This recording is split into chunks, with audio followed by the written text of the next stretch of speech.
Let's get nasty on a Thursday. It's the Fast Lane on 101 ESPN with Andrew Marsh, Kerry Davis, and our guy Jamie Rivers from a hotel room somewhere in Toronto. I'm Anthony Stalter. What's up, Jamie?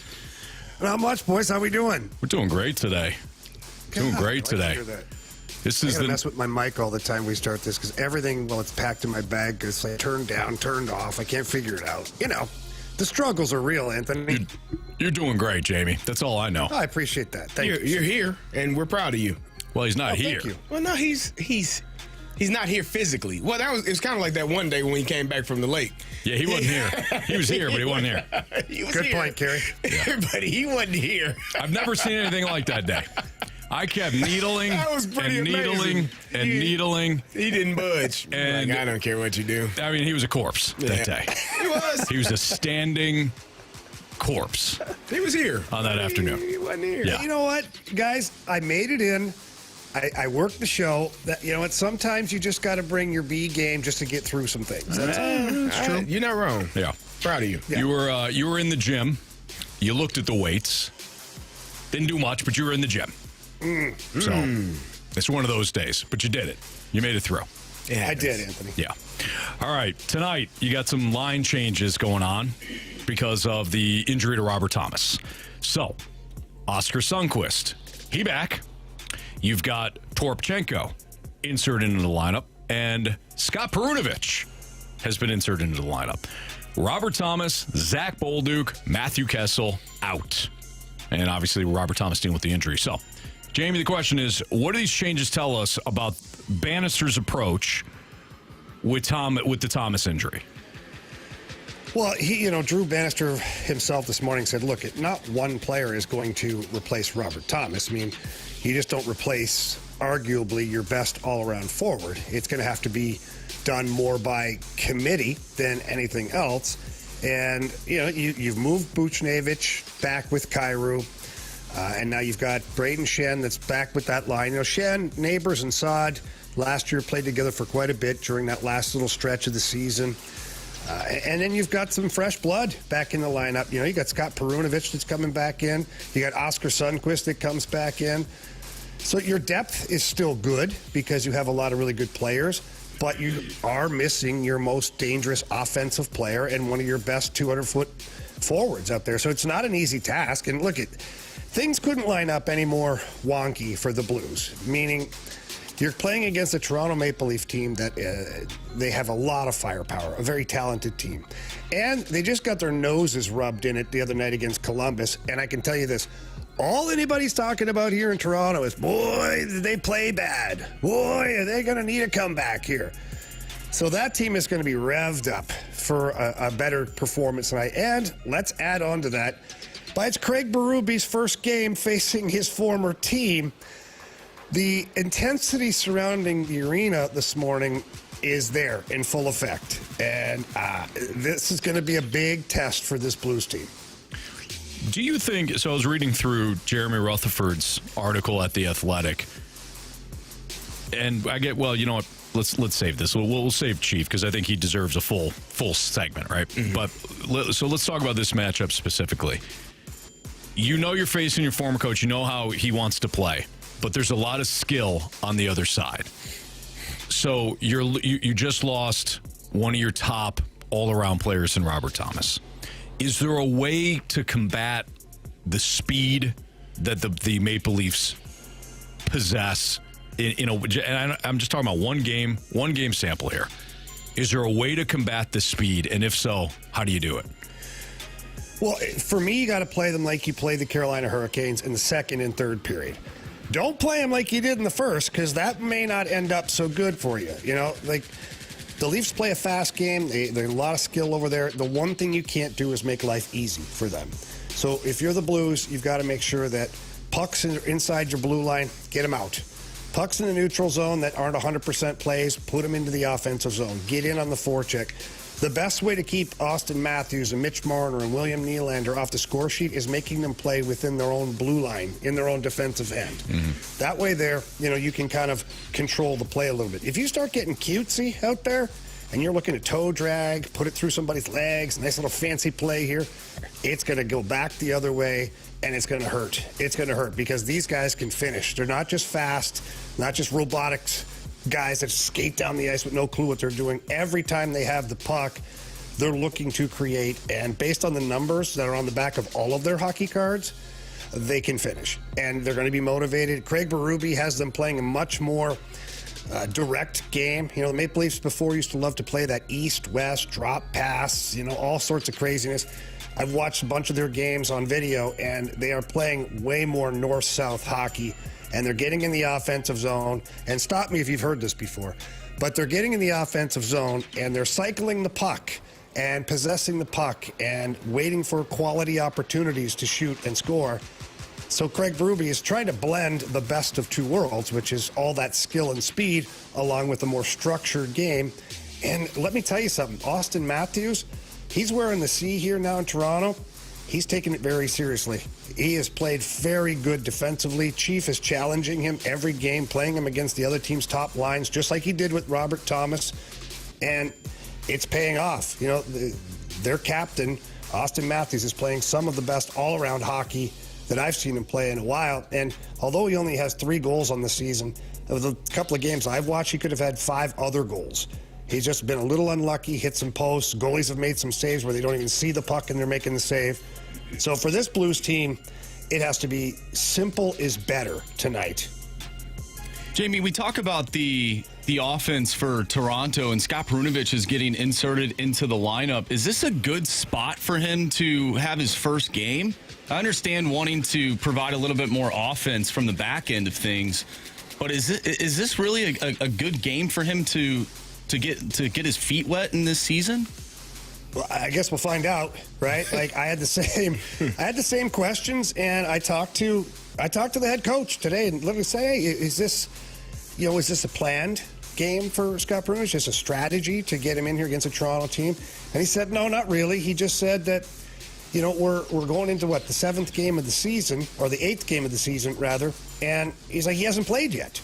He needs to get some reps. He's working hard in practice. He's not pouting.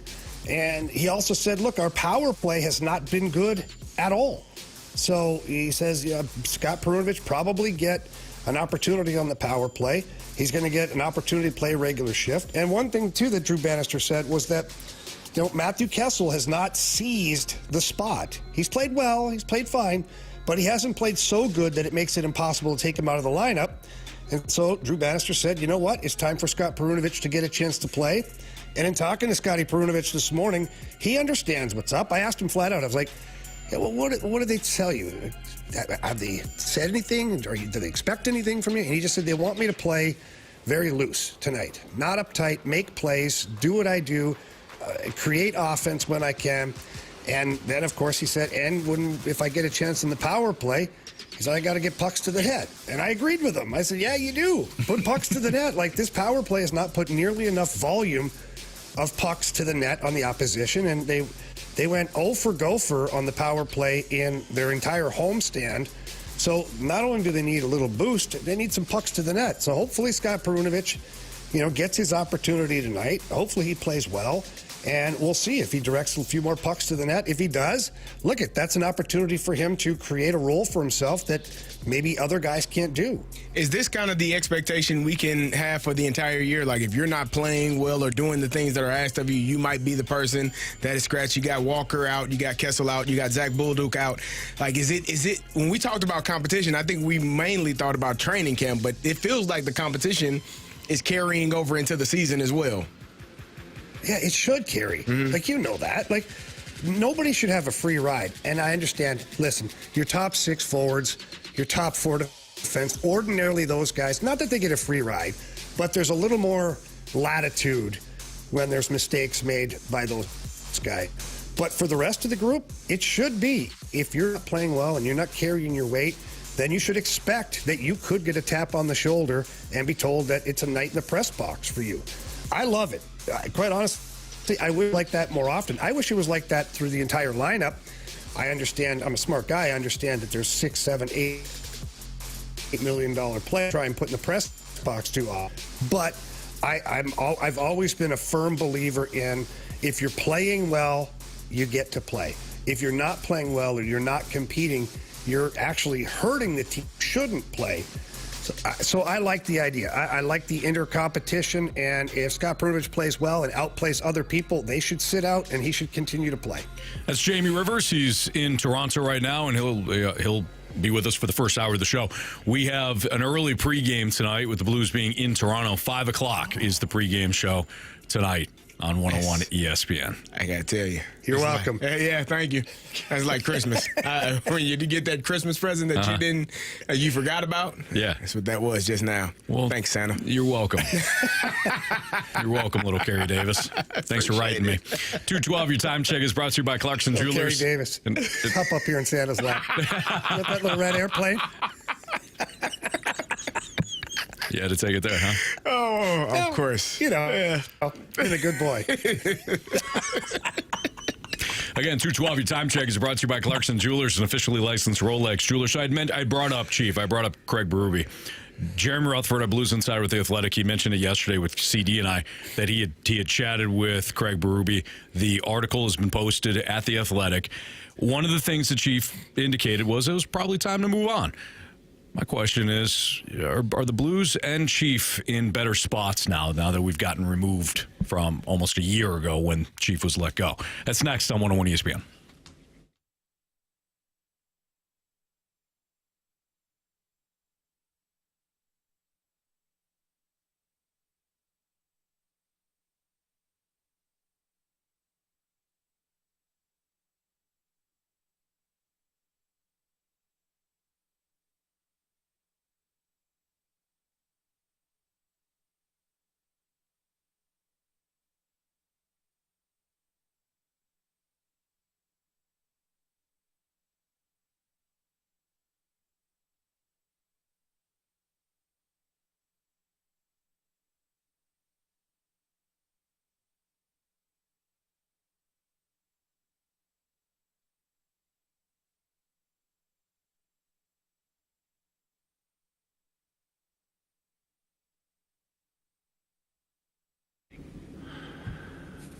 Well, if you're looking to use the world's largest sports book from Circa, you've got it now at your fingertips. That's right. If you have seen Circa Casino in Las Vegas, you've seen that it is massive. Derek Stevens, the owner, a real good friend of mine, and he said a long time ago, he said, I want to create the world's largest sports book. He loves sports betting, and he did so with his casino in Las Vegas, and now he's created an app, Circa Sports Illinois app. It brings the sports book right to your fingertips.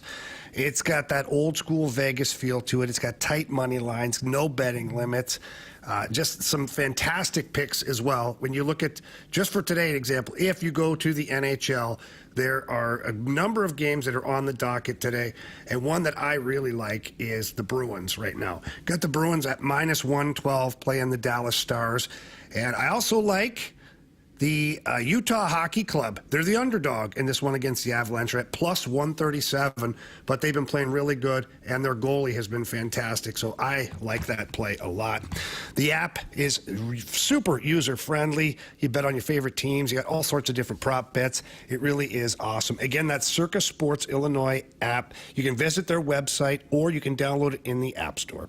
If you or someone you know may have a problem with gambling, call 1-800-GAMBLER or text ILGAMB to 833-234.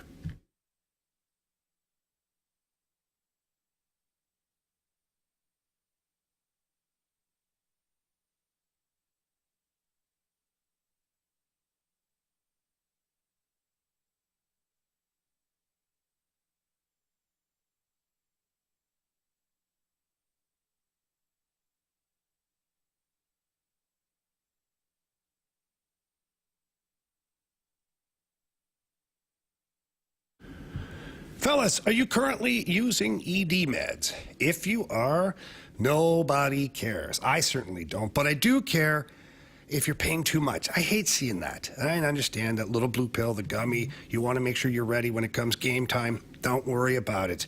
The medicine shop in St. Charles has a generic called sildenafil for less than $2 a pill. Prescription is required, of course. And if you're like me, I'm on the road right now. I'm all the way up in Canada, and there's no way I can get the medicines that I use on a regular basis. Some of those prescriptions are just refills all the time. Can't get to the pharmacy, so guess what? The pharmacy will come to me. That's right, the medicine shop in St. Charles, they offer free, discreet shipping and delivery to your home or your workplace. It is an awesome program. I absolutely love it. And if you have a chance to stop by the medicine shop in St. Charles, please do. The staff is awesome. They're super friendly. They're going to answer all your questions, going to certainly point you in the right direction. Anything you need, they've got you. I call them my pharmacy family, and guess what? They will absolutely treat you like family. So please get by there in person or get there online rather at stcharles.medicineshop.com. That's stcharles.medicineshop.com.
There's some feelings for sure that are going to go into it.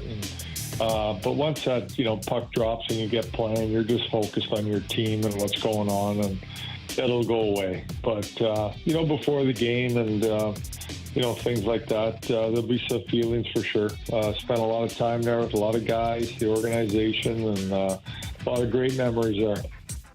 That was Stanley Cup champion Craig Berube right here on 101 ESPN. BK and Ferrario chatted with him yesterday. If you wanted to hear that full interview with the guys in chief, you can head to 101ESPN.com. It's the Fast Lane on 101 ESPN. We've got Kerry Davis, Andrew Marsh, and Jamie Rivers from Toronto. I'm Anthony Stalter. I read through Jeremy Rutherford's piece at The Athletic after he talked to Chief, and one of the comments that, I'm glad JR eventually got around to was just how things fell out, and now how does Chief feel now following the firing here in St. Louis, now that we're almost a year removed? And Chief said it was probably time to move on in regards to, his time here with the Blues. As we look back, I wish the Chief was still here. And that's nothing against Drew Bannister at all. I just wish that when it came to Chief being the only Stanley Cup winning coach here, I wish they could have ironed out what was going on the ice, and Chief would remain here. That's not the way hockey typically goes. Coaches are constantly recycled, as we know, and it's not just here in St. Louis, it's all across the league. But for you guys, now that we're almost a year removed, do you think that both people, and both with the team Blues, but Chief, do you think that both things are in a better spot now?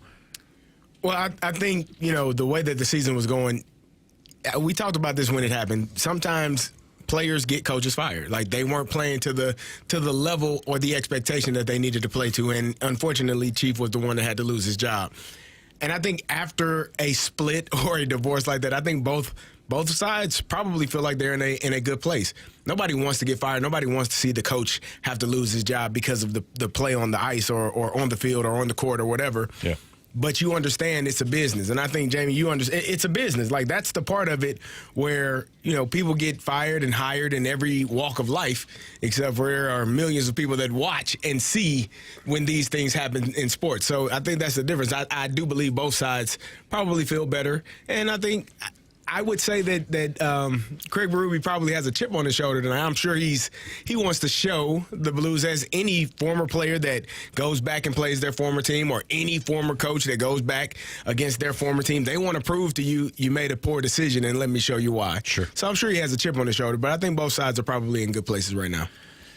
Yeah, I would agree. As much as we hated to see Chief leave, and trust me, I'm right at the front of the line. Not only was he a great coach, but he's a really good friend of mine as well. And it was tough. It was tough to see, such a good man lose his job, but the results weren't there anymore. And the team didn't look connected. And, you can always kind of tell before there's a coach that loses their job, there's a look of the team that just, it's not right.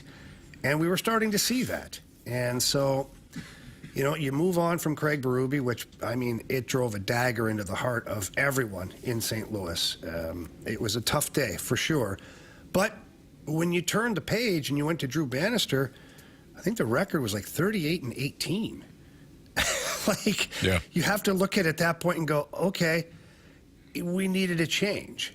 And now watching, what Drew Bannister and his coaching staff are doing currently, I think if we're all being honest, I would imagine that most Blues fans like what they see so far, that they like the direction that the team is headed in. And, that's a big it's a big plus for Coach Drew Bannister. He's got a lot to do with it. Flip side of that is you got Craig Berube now, who is in the hockey mecca of the world in Toronto. I couldn't believe the amount of media people at the morning skate today. It was like 50 freaking people, from radio shows to TV to podcast to newspaper. And he's got a big responsibility. He's got a team that hasn't won a Stanley Cup since 1967. And quite honestly, hasn't been to the finals since 1967. And they're super loaded with talent. He's got a responsibility now taking that team to the next level. So, you know what? It's a lot of pressure, but it's also a lot of fun. Craig Berube says he's enjoying coming to the rink every day. He flat out said he misses St. Louis. And there's one quote that I wanted to stick with all the people in St. Louis, because Chief said this morning. He said to us, he told his wife that they'll never be in a different city that's better than St. Louis. And what he meant was the people of St. Louis. He goes, you're not going to get any better than this. He's like, we may find a better hockey town, a better this, a better that, but you're not going to find better people. And he meant it. And so, look, Chief has a soft spot for the city of St. Louis. He loved living in St. Louis, loved being the head coach, and certainly having his family there. But yeah, you know what? It was time to move on, and he looked happy today. He's reunited with Mike Van Ryn, former assistant coach from that Stanley Cup team, Mark Savard, who was a coach here briefly in St. Louis. So they're having fun coaching the Maple Leafs. And the flip side of it is Drew Bannister and his coaching staff. They're having a good time with this retooling or rebooting of the St. Louis Blues. Do you think, and I know you think very highly of Chief, obviously he's not only your friend, but this is somebody, too, that you have observed over. You have great respect for him. Take the friendship out of it. But do you think that Chief can get the Maple Leafs to buy in to his philosophy? Like, is he – what does Chief bring to the table that previous coaches who also had really good resumes at one point in time in their careers, they couldn't do it in Toronto? So what makes Chief different? Well, a couple things. One, you hate to say it, but it's just a fact. He's got 1,200 games in the NHL as a player. And the role that he played in the NHL is a very difficult role to play. So players automatically have respect for a guy like that. And second of all, let's be honest, Chief has a presence to him. When he walks into a room, like, you kind of feel like he's there, like he's there. And then Chief is not going to bend or break when it comes to the way he wants his hockey club to play. And we saw it here.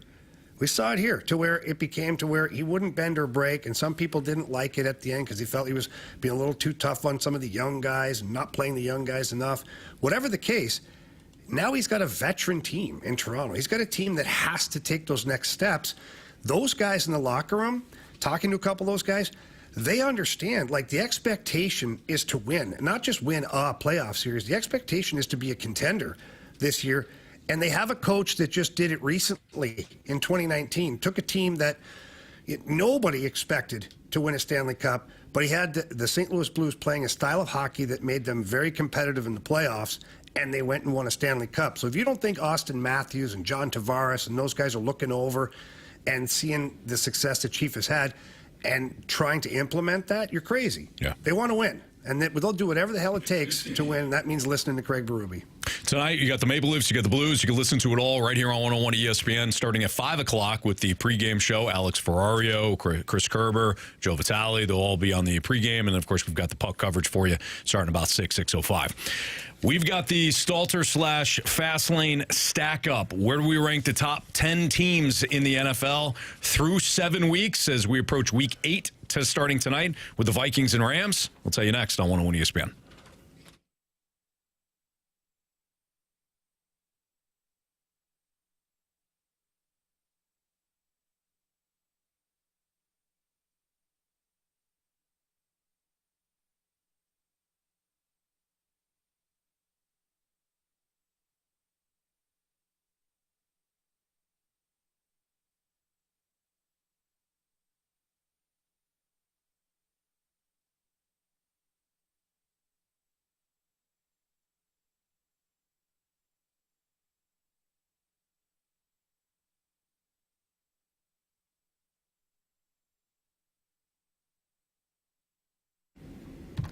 Nobody does happy hour like my friends over at Twin Peaks. In fact, nobody does food like people over at Twin Peaks. They got an amazing menu over there. We've talked about it. I like the mini beef tacos for sure. I absolutely love the new quesadilla tacos. They got that dipping sauce on the side. It's awesome. They got the big juicy burger. All of it is so good. And when it comes time to relax, unwind, and maybe have a drink, they've got a great collection of bourbons over there. They've got single barrel. They've got barrel picked. They've got all sorts of great bourbons. They've got Pink Whitney for all you hockey fans. You know what I'm talking about. And, of course, they always have the OG, the 29-degree man-sized draft.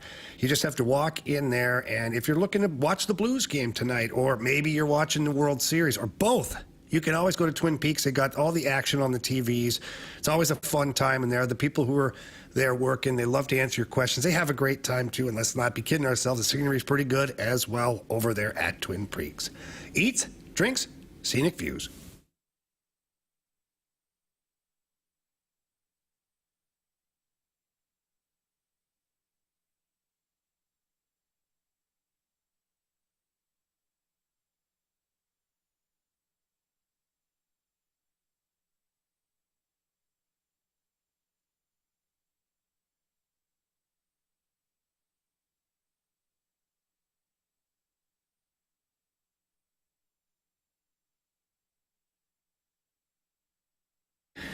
Anthony, there's nothing worse than getting older. It just stinks. Nobody likes to get old.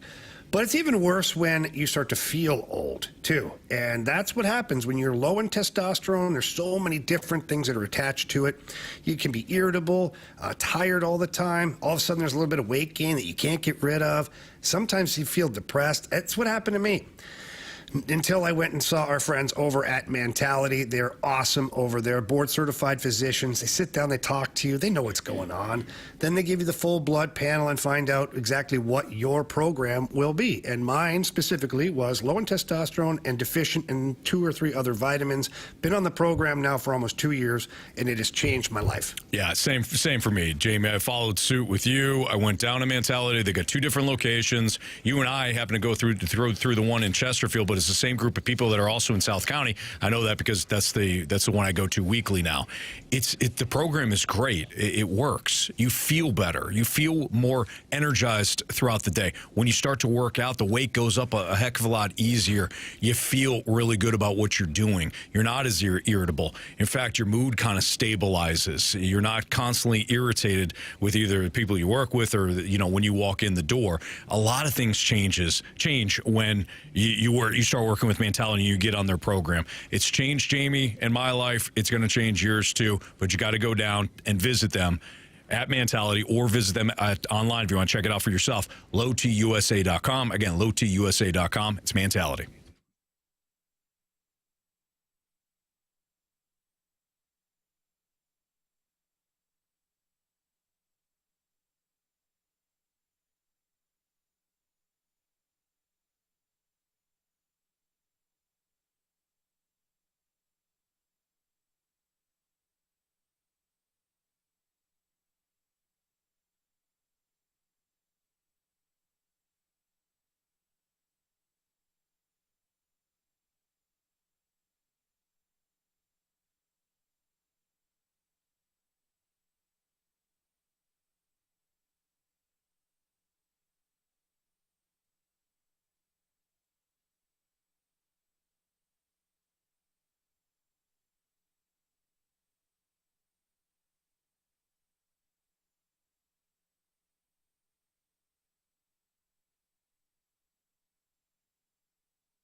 101 ESPN Sports Center. I'm Andrew Marsh. It's time for a Sports Center update driven by Johnny Londoff Chevrolet and Johnny Londoff Autoplex. The Blues take on the Toronto Maple Leafs tonight. We have an early pregame for you starting at 5 o'clock. Puck drop will be at 6. You'll hear Chris Kerber on the call tonight, and we'll talk with him at 3:15, so stay tuned for that interview. Also tonight, the Rams host the Vikings on Thursday Night Football, and we're going to dive into the Stalter Stackup for Week 7 heading into Week 8. So stay tuned for that. It's coming your way next right here in the Fast Lane. I'm Andrew Marsh, and the Sports Center update is driven by Johnny Londoff Chevrolet and Johnny Londoff Autoplex. See them at londoff.com. Chevy, together we drive. Are you kidding me?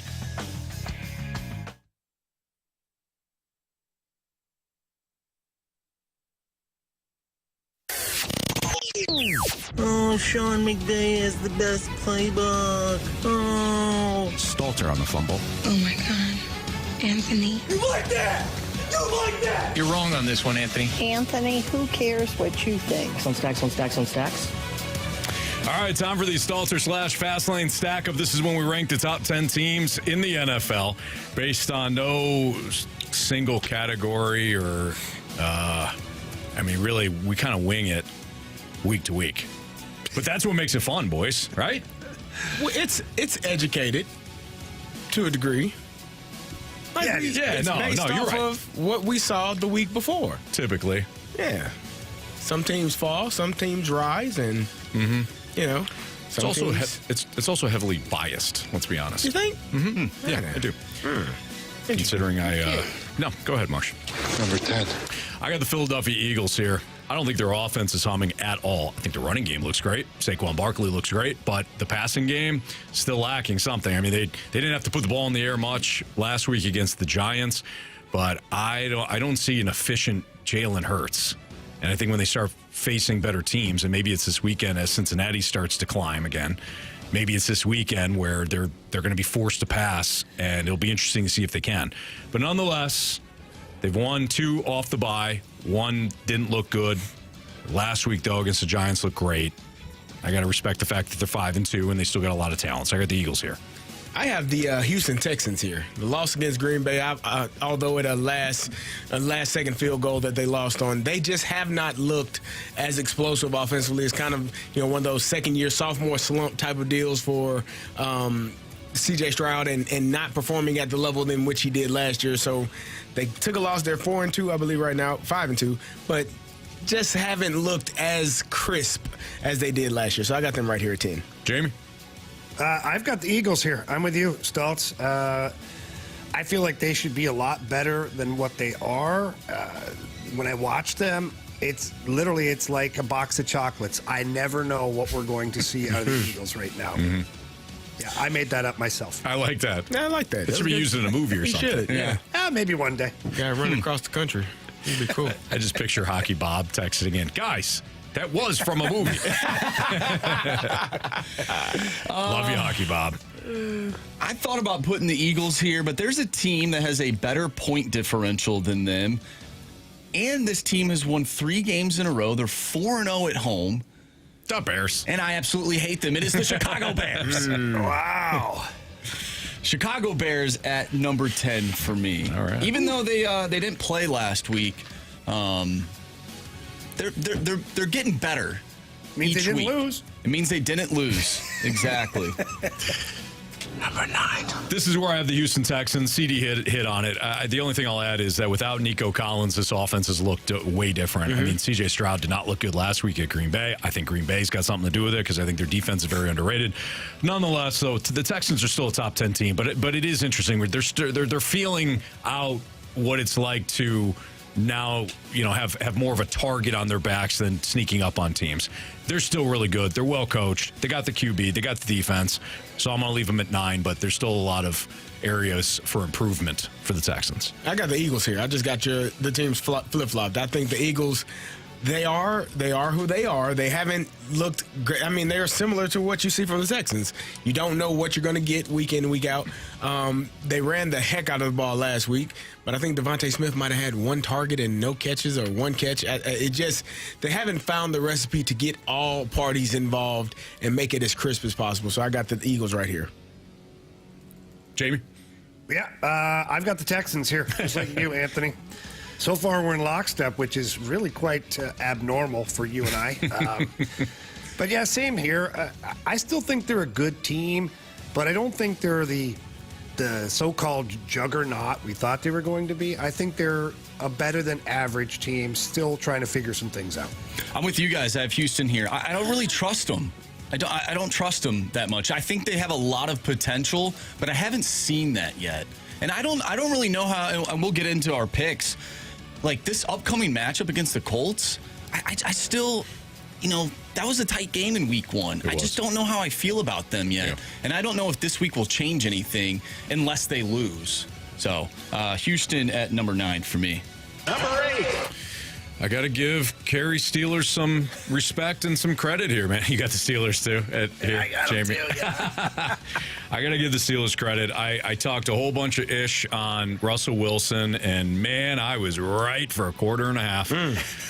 But I was wrong for the second half. He looks good. Now, I still think he's kind of a shot putter, but it worked last week. It looked better than what they had with Justin Fields. We'll see what happens when they're actually facing a team that's trying, unlike the Jets. But, again, crap sandwich for the Steelers at number 8. That defense is sick, and Russell Wilson, at least for 1+ half, looked good. I got the division-leading Washington Commanders. Yeah, they beat up on the Panthers last week, as they should. Injury to Jaden Daniels. Not sure how long he's going to be out, but I think the Commanders still are playing at a high level. They're playing extremely well. When Jaden Daniels was playing, he looks really well, really good. Marcus Mariota came in their backup duty and played really well as well. So I like what they're doing. They're the division-leading team in the NFC East. They're playing at a high level. I think they're playing extremely well. I like what they're doing. I got them at 8. I also have the Washington Commanders at 8 for everything that Carey just said. So number 7, thank you. And Jamie, you had the Steelers. Yeah. Same. All right. Same Z. Number 7, I got the Washington Commanders. So Carey just illustrated that or talked about the Commanders. Hopefully Jaden Daniels can play, because I'd love to see Jaden Daniels versus Caleb Williams this weekend as opposed to Caleb Williams and Marcus Mariota. The defense still is sketchy at best with Washington, but they've got the highest they got the highest point differential in the league right now. It helps when you just beat the piss out of the Panthers, but nonetheless, it's still the highest point differential. So give me Washington at number 7. That offense is legit. For me, number 7 is going to be the Buffalo Bills. I won't say I'm warming to them, but I am, I still need to see them. Warming to them. Well, getting the tingles a little bit? Not really. I mean, the teams that they've beaten, the Cardinals, the Dolphins, with or without Tua, he was hurt. He got hurt. They weren't playing well. The Jags, the Jets, and the Titans. Now, they are 5-2. They are leading their division. I'm just not there just yet. But I think the addition of Amari Cooper is going to help them. I love that Keon Coleman. We talk so much about Keon Coleman pointing out what Amari Cooper, what route he was supposed to run. The fact that young man, as a rookie, understands the entire offense, knowing what routes are where based on where you're aligned and what the audible was. That, to me, was the biggest takeaway that I got away from that he knew exactly what route you should be running. Most times, hey, man, I just know what I got. I'm barely trying to figure this out. But he obviously knows the entire offense and what everyone is doing. So I do like that part of it. So I'm going to put the Bills at 7. Not my Bills. Whoa. My Bills were in the 90s. Sorry. Freudian slip? No kidding. My Bills were in the Thurman Thomas and Andre Reed. Bruce Smith, Jim Kelly. Bruce Smith. Yeah, that was my Bills. Yeah. Jamie. Yeah, I've got the Commanders here at 7. You and I are in lockstep. Yeah, you said it all, Anthony. So on to you, Marshy. I feel like Carey and I are in lockstep. I also have the Buffalo Bills here. I'm interested to see what this looks like with Amari Cooper. I think I saw a video last week where he had no idea what play was happening, and yet he still scored a touchdown. So once you get him going a little bit, I do think that they're gonna be basically the team that they've been for the past couple of years. You have that star wide receiver. And we talked about Amari Cooper. Anthony doesn't think he's a number one wide receiver, but Carey and I do. And I just respect your receiver, Justin Jefferson, too much to call him a legit number Anthony, one. that guy's like on a different planet. Amen. He's on Earth. He's in Minnesota, isn't he? I believe so. Well, actually, he's in LA right Yeah, now. tonight. Yeah. Well, Hopefully he is. Hopefully he's playing. Yeah. So give me Buffalo at number 7. Number 6. This is where I have the Buffalo Bills. Jamie? No. Okay. All right. We're different here. We're out of lockstep. I like the Bills. The Bills are a sound team. They're not very explosive, but they're sound. They do a lot of things well on both sides of the ball. And Josh Allen, despite what Carey says, is a franchise quarterback, and he's capable of putting a team on his back and winning it. If they can run the ball like they did last week, no issues. And I do think they beat the Seahawks this weekend. So I got the Bills at 6.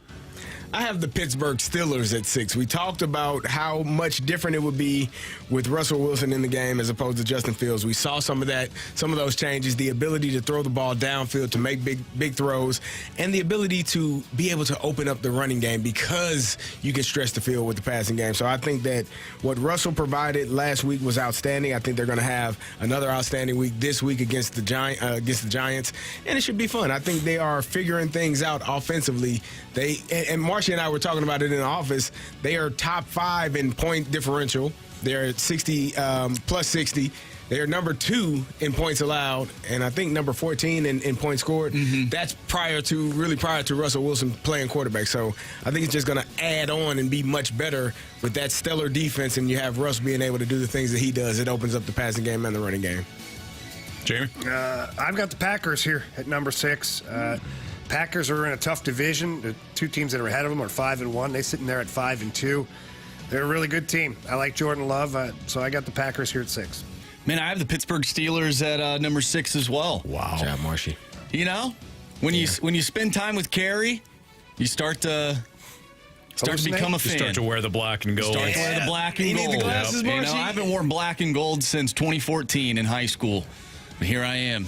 Go Lafayette. For one, yes. Go Lancers. Yes, go Lancers. But now, like Russell Wilson, he provides just a completely different dynamic than what they had with Justin Fields. And who knows how long this is going to last? He could look terrible this upcoming week, which he might. It's possible. We've seen it. It's not possible. We got Carey's 2 favorite teams going up against each other, the Giants and the Steelers. You like the Giants? Well, I did like tough them. day. Man. But yeah, give me Pittsburgh. I mean, it's hard not to say that, they're a top team. Like, even though the offense is kind of suspect, but last week they proved that it really kind of wasn't. So that's who I have, number 6. 5. I got the Packers here. They struggled with Houston a little bit more than I thought they were going to, but I still love that defense. Jordan Love's a stud. They're really big, they're kind of big play or nothing at this point. I think they need to be a little bit more efficient if they're going to win a couple of playoff games. But I got Green Bay 5. They're clearly, to me, a top 5 team. I got the Packers here as well. Same reasons you said. They play well. Jordan Love looks really good offensively, finding ways to get the ball to people. And they added Robert Saleh. How can you not like that? Good for him. There you go. Jamie. Yeah, I've got Carey's Bills here. Nice. I like the way you said that. Marsh? I also have the Packers at number 5. They've just been like a sneaky good team. Like, they're not getting a lot of hype because of the Lions and because of the Vikings being ahead of them in the standings, but they've been a great team. And the fact that they won 2 games without Jordan Love, to me, that's huge. Like, that could be the difference in being a playoff team or not being a playoff team. Yeah. So I got Green Bay at number 5. Number 4. Had to drop Marsh's Vikings from 2 to 4 for obvious reasons. They lose to the Lions last week, but that's still a hell of a team, and I think they're going to get off the mat tonight, despite what some people are saying, including Carey Davis. So I got the Vikings at 4. I got the Vikings here at 4 as well. I don't think they get off the mat this week. I think the Rams are going to take it to them. So, yeah, I got the Vikings at 4. I don't know how. Vikings at 4. There you go, Marsh. Yep. Vikings at 4. Okay, all right. Yeah. Yes. Number 3. I really thought about putting this team at number 2, but I love Lamar too much. I got the Lions at 3. That offense is disgusting. They're going to be really difficult to slow down at any point. If you can't get pressure up the middle against Jared Goff, good luck. He's going to pick you apart, or the running backs are going to wear you down. And so far, so good without Hutchinson for one game. Yep. You know, over the course of time, it's going to hurt them, but I got the Lions at 3. The Lions are a really good team. That's why I have them above this team, and I got the Chiefs here at 3 because that's a mistake. They just don't look great. You know, they added D-Hop. We'll see how that goes.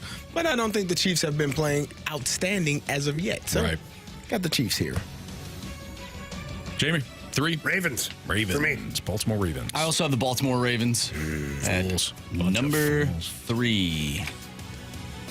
Number 2. Baltimore Ravens. Lamar Jackson, Derrick Henry. Defense is sus, as the kids would say. But I think over time they'll figure that out, especially with the new coordinator. It might take a little while, but I got the Ravens at 2. I have the Detroit Lions at 2. Town. Yeah. Jamie? I've got the Detroit Lions at 2. Marshy? I have the Kansas City Chiefs at number 2. Number 2, Kansas City Chiefs. Okay. Number 1. I really don't understand what you guys are doing here. What the hell? When it comes to now, hey, listen. It's not even Super Bowl time yet. Oh, what are we doing? It's way too early. The Cardinals aren't even playing. Chiefs are 6-0, 5-1 against the number. Okay, so everybody keeps saying, they're not playing well. They're not playing well. All they're doing is winning games. Mahomes don't put up the numbers. He doesn't care about the numbers. He cares about dubs. And that defense is legit. It's better than Baltimore's. It's better than Detroit's. And you got Patrick Mahomes. Chiefs are number 1. They're only undefeated team in the league, gentlemen. We need to see more. Really? More than 6 wins? Who you got this week? Who you got this week? The Chiefs? They got the Raiders. Yeah, another 7-0. terrible team. Just kidding. They played a good team last week. They lose to the Raiders last year. They didn't have anybody. Yeah. The Raiders on Christmas threw like 4 passes. This is going to be a vicious beatdown. I don't think this weekend. There will be blood. Vicious. There will be blood. And it'll be Patrick Mahomes. I have the Ravens here at number 1 because they have been playing outstanding. What? Yeah. Oh, they're the best. This is week to week, buddy. Week to week. And I watch the games, and after I watch it, I evaluate it, and I say, you know what? The Ravens are the best team in the National Football League right now. How'd they do in week 1? How are they doing right now? How'd they do in week 2? How are they doing right now? Best team in the league. Gosh, no questions Carey, asked. Your love for the Ravens is never ending. I just like to be honest, fellas. I'm sorry. Oh, man. Sorry that you don't like proud. Jamie? I've got the Chiefs at number 1. I have the Detroit Lions. All right. Attaboy, Marcy. There you go. Top 10. That's always fun. All right, we gotta get to Jamie's 64 keys to victory tonight for the Blues over the Maple Leafs, and we'll play our goal game before Jamie heads out. That's next on 101 ESPN.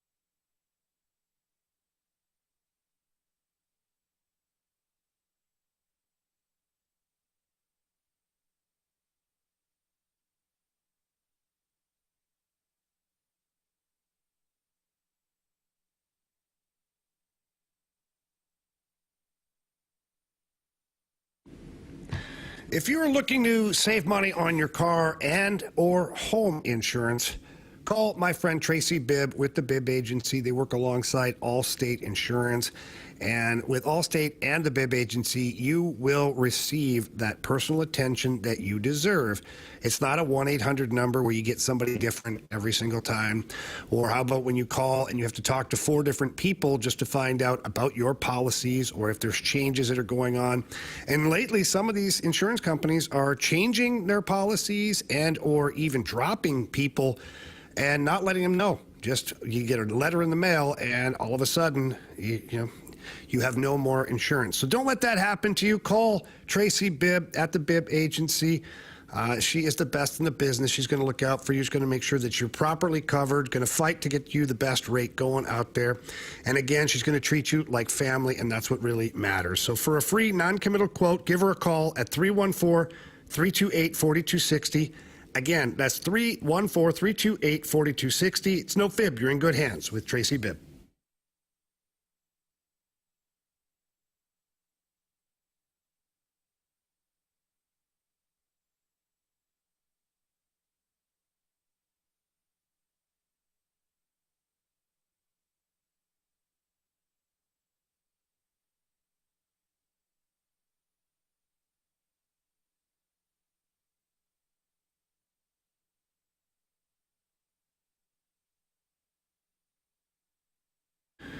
If you're doing some remodeling of your kitchen or your bathroom or even those outdoor living spaces, but maybe you're not sure who to call, give my friends over at E&B Granite a call for a no-obligation consultation. E&B Granite has proudly provided the St. Louis area with exceptional customer service and products for well over 20 years.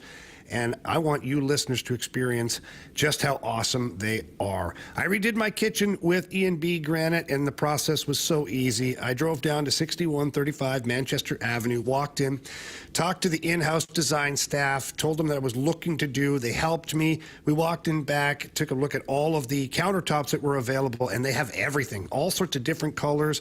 They've got granite, they've got quartz, marble, even soapstone. And then once you figure out what you're purchasing, the installation process is simple, it's smooth, and you're going to love the end result. So please book an appointment, give them a call at 314-645-9300. That's 314-645-9300, or you can always visit them at enbgranite.com.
Tonight, we've got the Blues and the Maple Leafs matchup. We got the pregame starting at 5 o'clock right here on 101 ESPN. You're home of the Blues.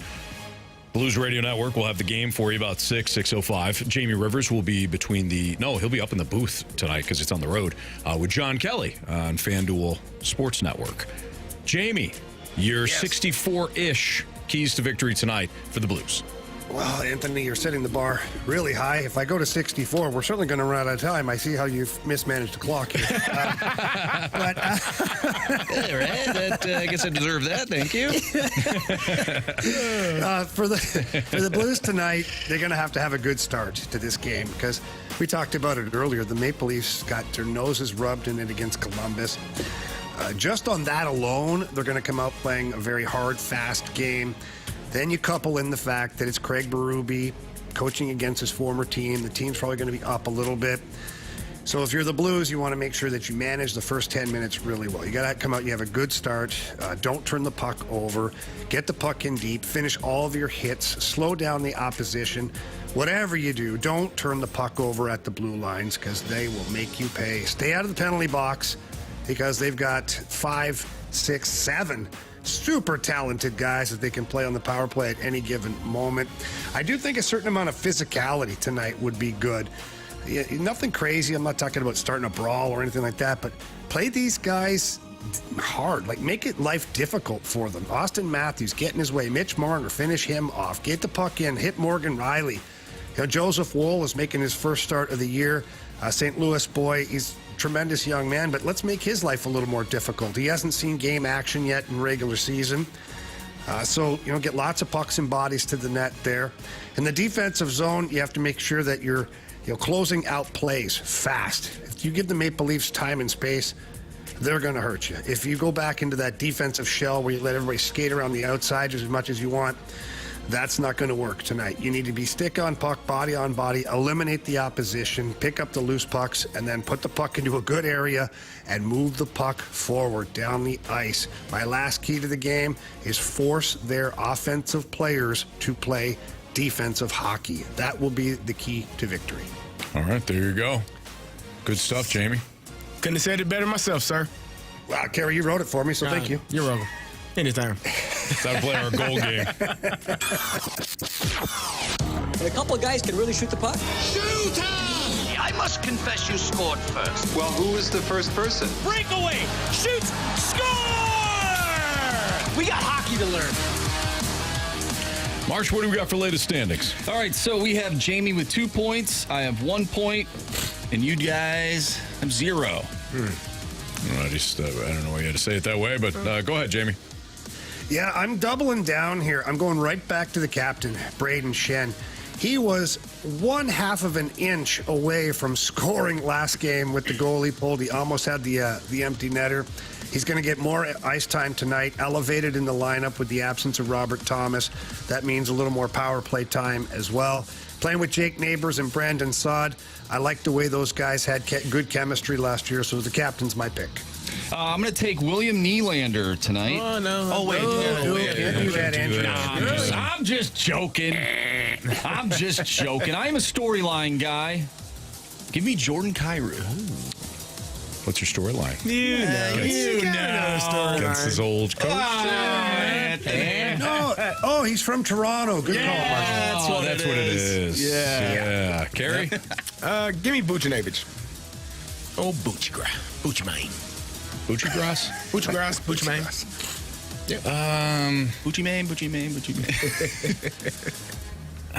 I'm gonna take a shot here. I'm gonna go Colton Parayko. I'm gonna go Colton Parayko with a bomb shot. Okay. All right. Let's go for We're it. trying to get 3 points. Giving up, eh? Yeah, damn it.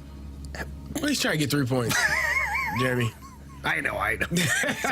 He's so mad. He's always mad. That's Jamie Rivers. See you, Jamie. Have a great call tonight. You guys like Jamie?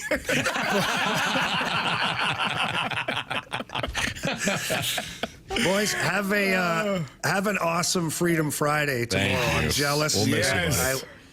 I'm jealous that I'm going to miss it. We'll be traveling at that time, but I know it's going to be an awesome day. So have fun, boys. Hey, man, we're gonna miss you, and we'll see you at some point next week. Yeah, at some point. Yeah. Soon. See you soon, buddy. See you, man. Enjoy yourself. See ya. That's Jamie Rivers. He's in Toronto for tonight's Blues and Maple Leafs. It's a fast lane on 101 ESPN. NFL Week 8 Pick'em at the bottom of the hour. We'll get to that. We got Chris Kerber coming up at 3:15. Why don't we play a very quick hot take or hot garbage? Actually, no, let's not do that. What do we want to do here, boys? Why don't we just do what's trending? You want to do what's trending? Yeah. There you go. Oh, there it is on my sheet. What's trending? 3 o'clock. That's next on 101 ESPN.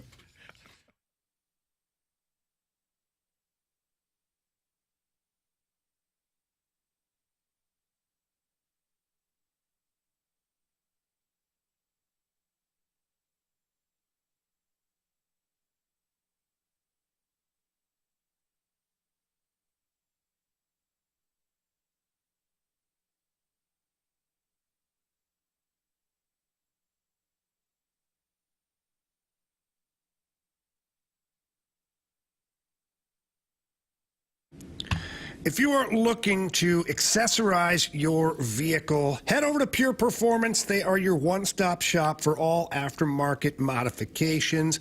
Maybe you have a brand new vehicle that you just want to add some accessories to it, really give it that look you're looking for. Or maybe you have an older vehicle that you're tired of the way it looks. You want to freshen it up a little bit. Well, Pure Performance takes care of every vehicle that you have, not just your Jeep, your SUVs, things like that. No, they do pickup trucks, they do regular cars. They even have tires and accessories for minivans. And they have been in the business for over 40 years, and they do such a great job of dressing up all the vehicles in the St. Louis and St. Charles area. They've got a 25,000 square foot facility that has got everything that you could ever imagine. And it's located right there in St. Peters off of Highway 70.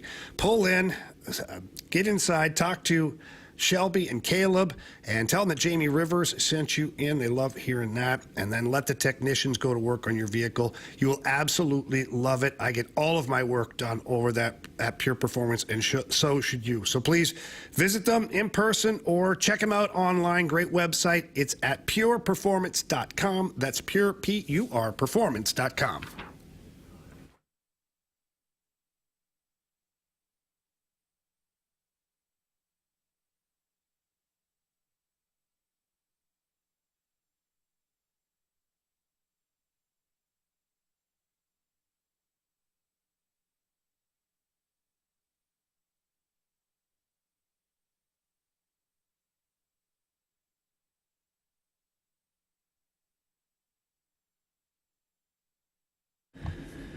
Well, if you're looking to sell your home, you're going to need a reliable experience and trusted agent. Take it from me.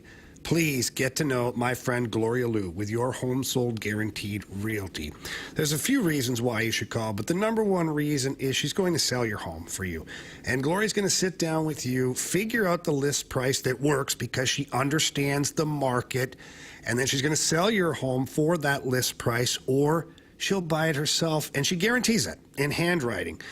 Gloria also can guarantee the sale of your home because she has thousands of ready buyers in her database, and that pushes a ton of traffic to your listing. More showings, more offers, hopefully more money for you at the end of the day. And all you have to do for that great service and to sell your home is call Gloria Liu. Tell her Jamie Rivers sent you in. Her number's 314-325-6888. Again, that number's 314-325-6888. Or you can always visit GloriaHasTheBuyers.com. And as always, Gloria and the seller must agree upon the sales price as well as the possession date.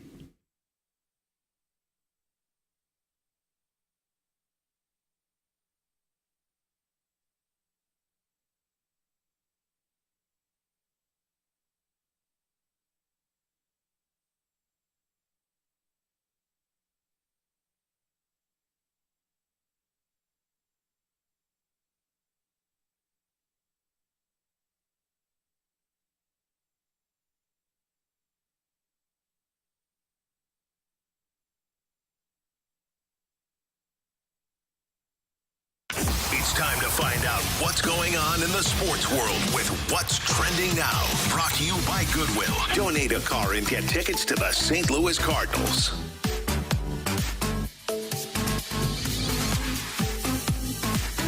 Welcome back to the Fast Lane here on 101 ESPN with Anthony Stalter, Carey Davis. I'm Andrew Marsh, and it's time for What's Trending. This is according to Jeff Jones. Mason Wynn has won the 2024 Fielding Bible Award as the top defensive shortstop in all of Major League Baseball. Does that mean that he is the foregone conclusion? That it is a foregone conclusion that he is the 2024 Gold Glove winning shortstop? Are the two often connected? Kind of like the what's the Golden Globes and the Oscars. Yeah, exactly. You knew exactly where I was going with that. You win a Golden Globe, you're winning an Oscar. Yeah, does that? I think yes. I don't know that to be true, but why not? Why wouldn't it be? All right. Well, I mean, if we look back here, let's see. Shortstops a year ago who won that exact award, that was Dansby Swanson. There you go. What did he do? Won the gold. I was going to say Golden Globe. Won the Gold Glove. Jorge Mateo won in 2022. Carlos Correa in 21. Gold Glove winners. Let's see here, guys.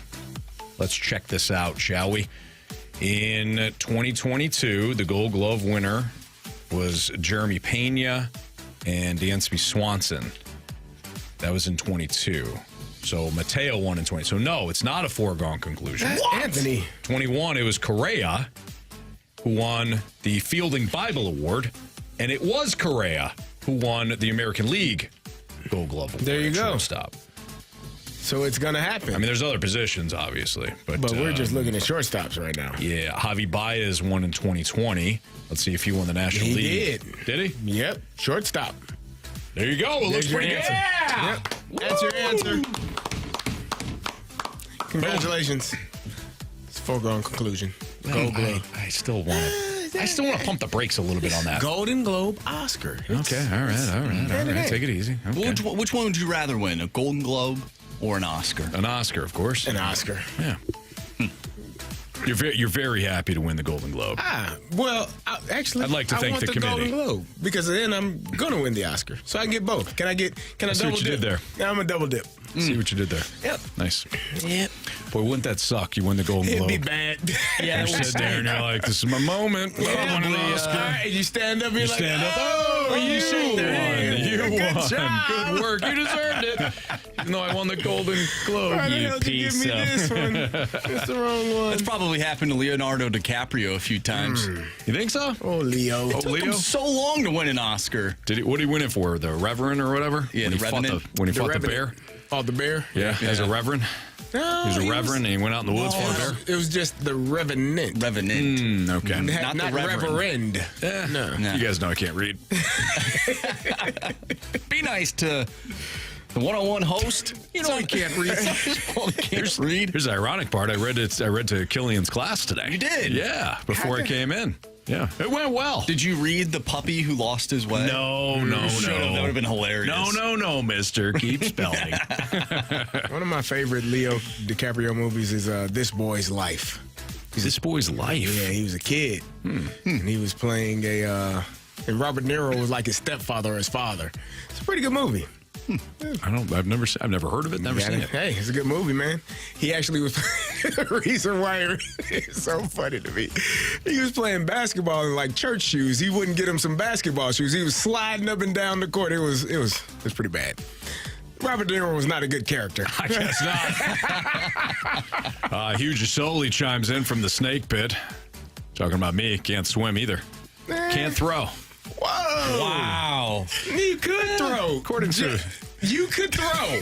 from second base. That's not as fast or as hard as they wanted you to. Big That's three. Right. They moved you over. Yeah. Couldn't throw from shortstop in the MAC. Well, the MAC is the toughest kind of. What do you? Don't. Hey. We've talked about conference. the MAC, right? Yeah. All the stellar athletes that have come out of there. Like Zach McKinstry. Yeah. Detroit Tigers. Mm-hmm. Yeah. Speaking of Tigers, Brady Cook considered doubtful against Alabama. How much baloney is this? The biggest baloney. He's playing. You think that's baloney? He's playing. Let me tell you something. About Brady Cook. He died in that field before he came out. Well, he died on Faroe Field. I don't know about Brian Denny. It's different. Hey, if you're going to die on the field, for his fans too, is what Drink told us. This guy die out here for you. Your season's on the line. Had somebody good. He'd go out there and play with one leg. He won't be able to. I don't know. So I've seen athletes play on one leg. One guy hit a home run in the World Series on one leg. Yeah, he limped That's around. true. He didn't have to run though. He's pinch hitting. If he can't move, it's gonna be bad. It's gonna get bad early too. Yeah. Yeah. The fact that he was able. Well, here's the thing about ankle sprains. High ankle sprains are terrible. Sometimes they actually say you'd be better off breaking your ankle than having a high ankle sprain. Whew. Yeah. Like it's. Have you had one? Yeah. Oh yeah. Awful. Mm-hmm. Yeah. Ray Lewis almost broke my ankle. Why did you do that? Hip drop tackle. He couldn't tackle me. Is that kind of cool to say though? Like, Ray Lewis. No, actually, it's not. So not he like some tackled other me, dude. Well, it's better that it's better that it's a high ankle sprain that he gave you. Well, yeah. I don't know what you would be referring to, but we're talking about football. The bad part is... You used to play in Atlanta, too. So. This is the bad part. So I could feel my ankle swelling in my shoe. Like, it's broke. Mm-hmm. Like, I played one more snap. I'm like, yeah, I could feel it. But, yeah, the frustrating part for me is I was going to start at tailback the next week because all of our running backs were out. And then I'm out. We were down like 3 or 4 guys. And myself, Willie, Rashard... Yeah, there's like 3 or 4 of us out. Who started? Mweldy Moore. Okay. Yep. Wow, made me frustrated. Because Yeah, I was playing tailback in that game. Had a new level of respect for running backs at that moment, though. Yeah. Sorry, Carey. Yeah, it happens. That was your moment. Ray. I will. Yeah. For a lot of things. Yeah. It's Fastlane on 101 ESPN. We got Chris Kerber ready to go with us next here on 101 ESPN. We'll break down the matchup with the Maple Leafs and talk to him about Chief, too, as the Blues face their former coach tonight. Chris Kerber, voice of the Blues on 101 ESPN, joins us next.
It's getting to be that time of the year. You know, we're going to be following those clocks back here a little bit. The sun's going to be going down. It's going to get colder earlier in the day. And when you get home from work, you want to make sure that your house is comfortable and make sure that everything's working. So get a hold of Classic Air Care if you haven't had your fall maintenance scheduled, and make sure that it's set. So when the weather turns, when it gets cold in the house, you don't have to worry about your furnace going out. Look, you know, one of the worst things that you have to deal with in the winter is when the heater doesn't work, and next thing you know, you've got to figure out how you're going to get heat in your house. Well, one of the best ways to do that is prevent it from breaking down in the first place, and you do that with a maintenance plan and a maintenance appointment from Classic Air Care. Check out their great Google reviews. Don't just take my word for it. There are thousands of reviews of your neighbors on their website at classicair.com that tells you about the quality of the service, backing up everything I've been telling you. So make sure you get online today or call and get a service appointment scheduled so you are ready to go when the weather gets really cold. It's classicaircare.com, and you can get them online and, of course, call for an appointment. They've been making people comfortable since 1926.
Tonight, the Blues will take on the Maple Leafs in Toronto. Joining us right now, chat all things Blues, is our guy Chris Kerber. You'll hear him on the call tonight right here on the Blues Radio Network 101 ESPN. Kerbs, how's Toronto? It's good. It's brisk, but not too cold yet, so it's a gorgeous time to come up and visit Toronto. Hey, let me ask you this, Kerbs. You obviously have been in every NHL city now, and you've been there multiple times. I only hear about how rabid hockey is in the city of Toronto. For you, what's it like to go to Toronto when the Blues are in town? Well, the cool part is the buzz around it. You've got that many more media members covering. There's instead of kind of the 7 to 8 that you're always used to seeing kind of in the Blues locker room, you get up here and there's 20 people. 20 to 25 people, as a matter of fact.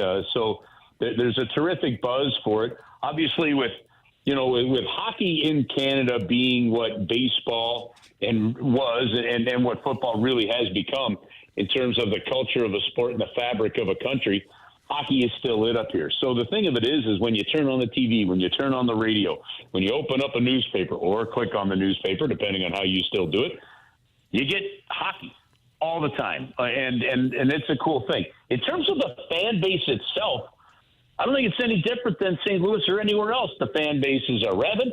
They're ticked off when the team loses. They're passionate when the team wins, right? But a lot of these buildings, are the same size. So if you're packing 18,000 people almost every single game in Enterprise Center, you're packing 20,000 here in the building, in Toronto. That part's pretty much the same. But there's always just a great buzz around it. And then, look, you come up into Toronto, and we're going to go to Montreal on Saturday, and that'll be a Hockey Night in Canada game. That's going to Boston. It's going to take on the Red Sox. It's going to take on the Yankees. It's going to take on the Dodgers, the Cubs, or hell, for teams it's going to take on the Cardinals. Right? Just great franchises in their sport. Curbs, I was talking to we were talking to Jamie about this earlier. What do you think about Scott Perunovich getting the opportunity tonight and Matthew Kessel being out of the lineup, being a healthy scratch? Well, you know what? A couple things on it. Scott's been waiting for his chance, and that chance hasn't really opened up. Now the key, ultimately, Carey, is he going to take advantage of it? And I don't think that it's a real easy task here. Okay, you haven't played a game since the preseason. We're now several weeks into the NHL season. The team itself has played 7 games. You haven't played in any of them. And then you're expected to go out there and try not to make many mistakes against the Toronto Maple Leafs. That's not an easy thing to do. So how much leash is he given? Who knows? But I really do think that what was telling is something, guys, that we've talked a lot about. And that is young guys taking advantage of the opportunity.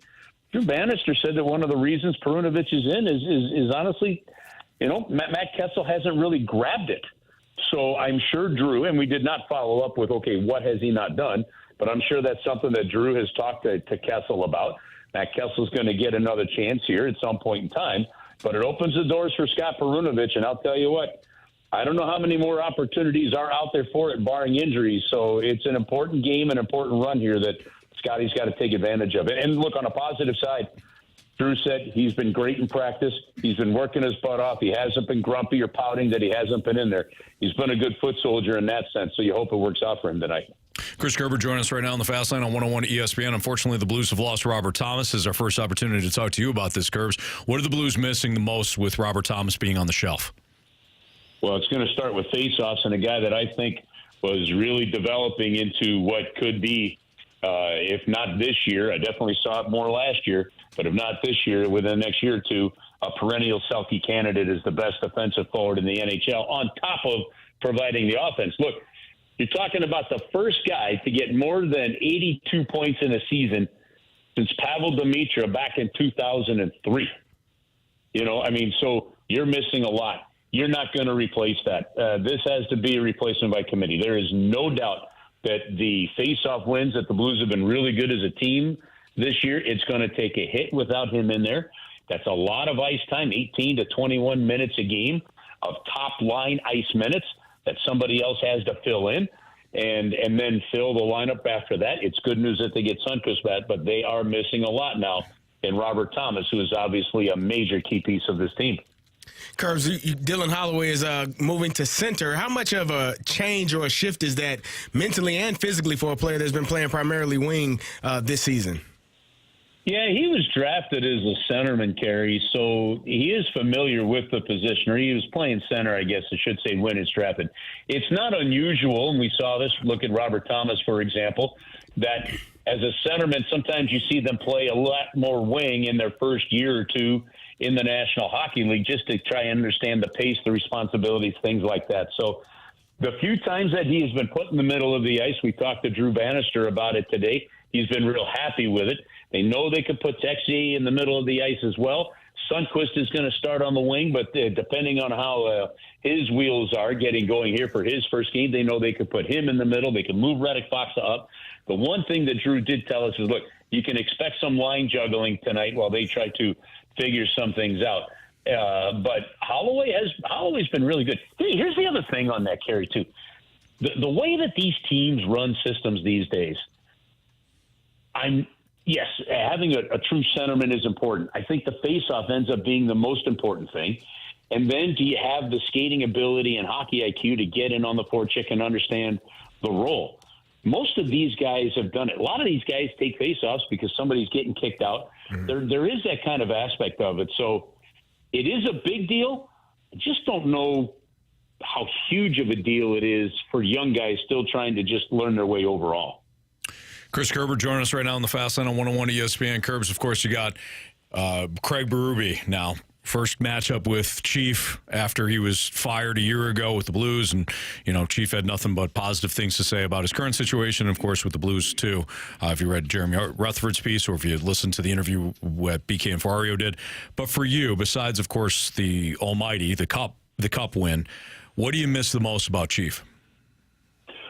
Well, just him being around. Look, it's a hard business, and so you're going to have coaching changes. But there's the one thing that Craig Berube did, and I don't mean for this to sound self-serving. I'm not sure how this comes across, but he just treated everybody with respect.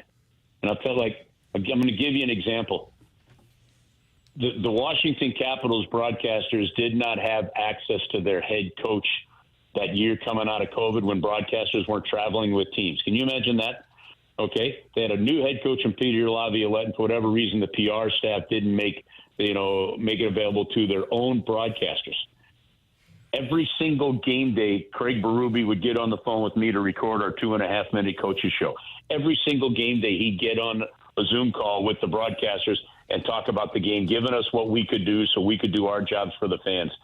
He's so respectful of everybody in the organization, whether it was ticket staffs. And one other thing, to emphasize this, if the team had a mandatory team function where the players are involved for charity, like casino night or hospital visits or those different things, Craig Berube and the entire coaching staff showed up to him, right? Yeah. Every single time. They felt that if the players should do that, they should be there too. You're talking about a terrific coach, but just a guy that, and the Toronto, this is awesome, guys. The Toronto media, they're like, well, Chief's been great. I'm like, yeah, he just softened you all up real quick, didn't he? Like, he just treats, he's honest with them, treats people well. He met with us today, and I think real quickly there, Anthony, a feather in the cap of just the city of St. Louis, the great Midwest values and people that we have. When we talked to Chief this morning, I asked him the question of what did you learn to love most about just St. Louis in general? And he said the people. He said, when I got fired, I looked at my wife and said, we will never go to a place where we will be treated better than we have been treated by the people of St. Louis. Right. That's a hell of a statement for the kind of people we have in St. Louis, you know? Well said. Yeah. Curbs, it's a big game this weekend, and I'm not talking about Blues versus Canadians. I'm talking about my Steelers versus your Giants. How are you feeling, first of all, about your Giants, and what do you think's going to happen Monday night? Listen, I'm going to tell you something. Here's one thing that I'm not doing is when it comes to the good old football Giants there, right? I am not going to vote on them against the Pittsburgh Steelers right now. Okay, all right. So that's the first part there. The second part is I can't figure this damn team out. I mean, how the hell are you 0-4 at home? Like, okay, I get it. You're going to lose some games. I get it. You're not very good, but you're freaking 0-4. Like, you've lost any kind of pride when it comes to defending your own house. Okay, and then lastly. Hell, you could put the football Cardinals for a long time in St. Louis. We could put the Buffalo Sabres in there right now and some other teams. It's impossible to suck this bad this long. Okay? Like you get first-round draft picks. You get high draft picks. You've got to be such a bad, stupid organization to not figure out how to turn things around to be more competitive. And I'm not saying become a Super Bowl champion. I'm saying, for the love of God, just be competitive. You've got a salary cap, which means other teams can't spend more than you do. So you know what it comes down to? It really comes down to how you're handling your preparation and the players you're picking. And it's frustrating as all hell that the football Giants can't figure that out. That's too good of a franchise to be that bad that long. They are struggling. And Curbs, I hear the pain in your voice. I hope it continues at least for one more week, and then it gets better after that. Listen, I look. Here's something I absolutely love about the Pittsburgh Steelers. Okay, and I don't know how great it is. Obviously, I don't know the man, Carey. You clearly do. You know, in a Mike Tomlin, but. There is something really special about what the Pittsburgh Steelers have done with their head coaches, huh? Like, they don't hang these guys out to dry. They don't let a coach go until they know it's time to let a coach go. And more times than not, they know we've hired good coaches. Yep. We've just got to continue to get better players for them. And I love, like, that franchise and that loyalty to coaches, I think, is just a model that should be, sung across all of sports. It has been outstanding for him. No kidding. Yeah, Curbs, have a great call tonight. We'll be listening.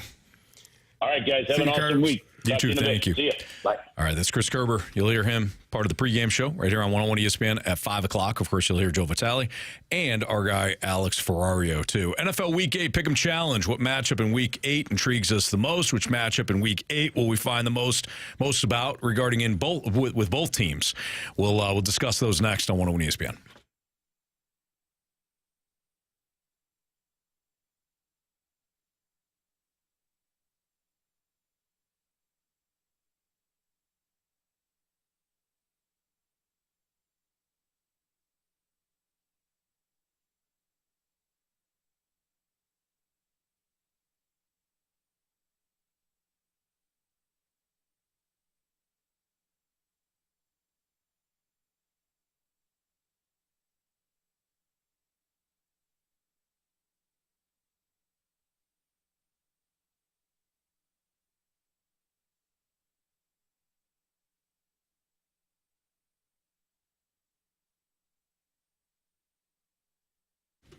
Recently, Jamie Rivers and I have been telling you about the work that our guy Stewie from Stewart's American Mortgage Corporation did with Jamie. Jamie was looking at a new home, wanted to make sure things were lined up properly, and called our guy Stewie. And he used the same phone number that I'm about to give you, 314-324-4440. Again, 314-324-4440. You can Google the bagel loan and get that number if you missed it. But Jamie called that number because that's Stewie's personal cell phone number. And he gives that out for a reason. He doesn't want you to be, led around when you call and you're placed on hold, and then you got to deal with, 4 different operators that really can't answer your question. Stewie has an old school customer service feel to him. So when it comes to buying a home, maybe doing some debt consolidation, when it comes to refi, whether or not you should refi, Stewie's got all the answers for you. And if you have a unique situation, he really likes the challenge. So call him or text him, even if you think, hey, there's no way anybody can help me out with this issue or this dilemma or this challenge. Stewie can prove you otherwise. So give him a call or text him, 314-324-4440. Tell him that Jamie and Anthony from 101 ESPN told you to call. He will help you out. It's Stewie from Stewart's American Mortgage Corporation. Google the bagel loan. NMLS number 226715.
ESPN Sports Center.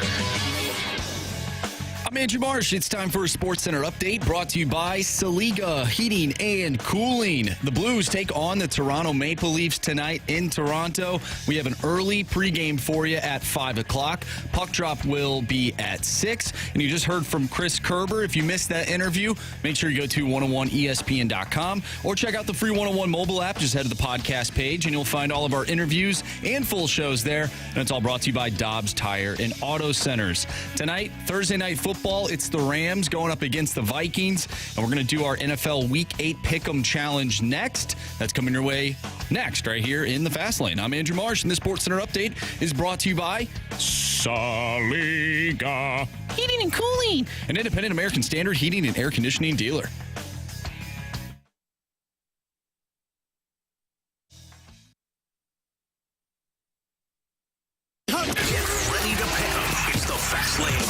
Pick'em Challenge on 101 ESPN. Refreshed by Bud Light. Well, you sure know how to pick 'em.